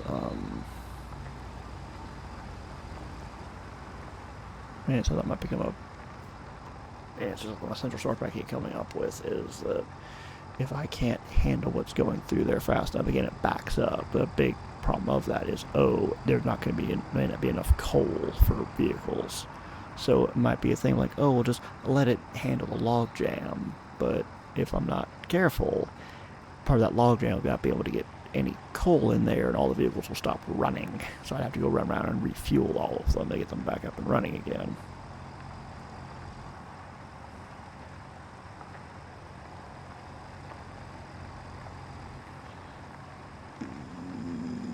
Okay.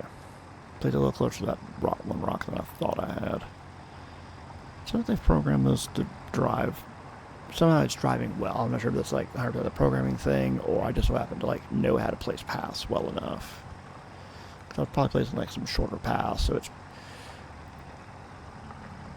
seems like they got it. Seems like this pathing is working. It's going kind of slow, but it also would give time for it to process everything. Okay, handled that well. I'm a little nervous about how close I put that to the edge of the water.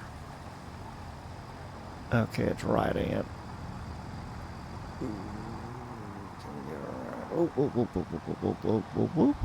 Okay.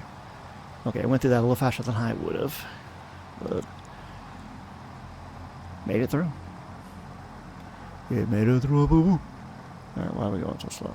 Move it. Move it. Move it. Go. You know, truck behind you. Truck behind you. Be slow if you ain't. Don't move it. Looking at my little recipe for the coal power plants, I'm seeing why I have so much of certain things for sure. Because coal power plants are going to require a lot.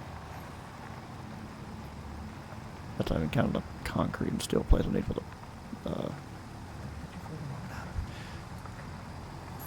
Alright, just going through stuff, which is good. That's probably them programming it to just go through stuff and teleport around. That way it can not get stuck, trying to alleviate that problem.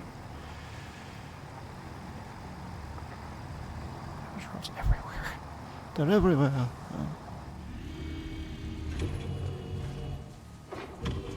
Okay, getting the quartz out here. Resupplying coal. Nice. Handled that well. Alright.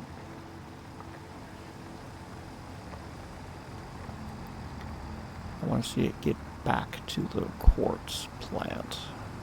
And then I can. Yeah. Now, I probably need to think about it in the future, but that's going to continue to be my self-storage. I might need to think about another way to handle having too much go there where it's just too fast, where everything, it just can't process everything. I don't know if it's going to, I don't know that necessarily require like a second. I wouldn't require another storage location, but some of it's probably just getting better belts as time goes on, for sure. But another component of it might be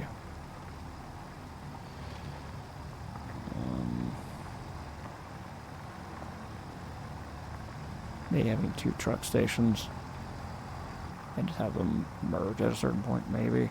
I might still go back to having a problem with Need to figure that out. What I might need to do...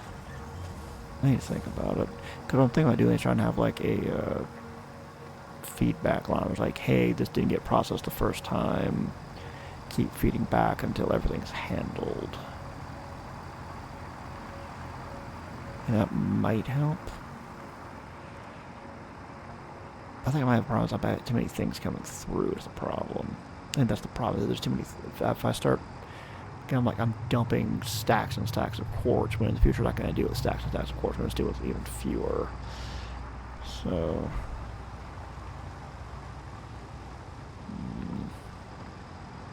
It probably is part of the problem. I just need to upgrade to better belts, which that's still going to be. Because I think I got the best belts I can on it. And again, just like 500 screws just takes. Still might take a minute. Even with the fastest belt, 500 screws still takes them literally a minute. So, and the truck stations don't have an ability to differentiate between anything. So I would need probably to have no only way to. Cause the main thing we're worried about is fuel. Fuel's the big one.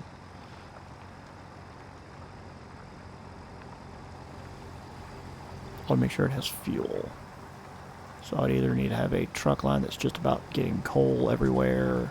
I'll see another fuel source at some point. Some type of, I think, fuel from like oil. I'll have that at some point.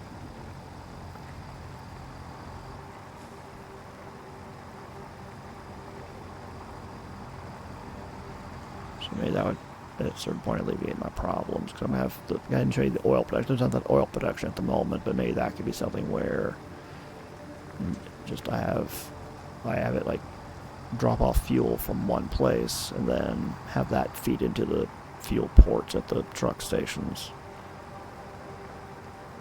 Not out here, because out here you can rely on whatever fuel's at the central hub. So.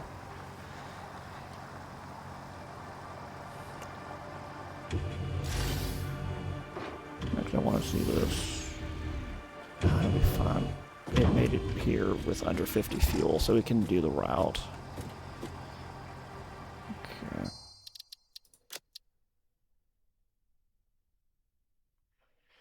Yeah, looking at the last save for SPZR96, that was middle of February. That was the last time I played this. Yeah, because it auto saves all the time, so I wouldn't be able to get away with it otherwise.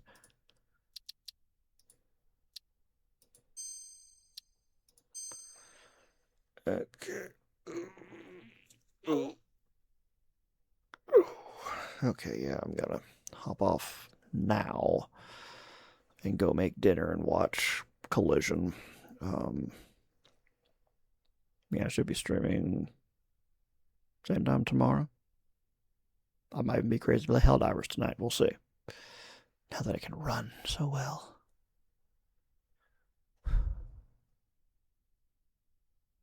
Yeah, so thank you for joining me on this. I will talk to you later. Thank you for watching.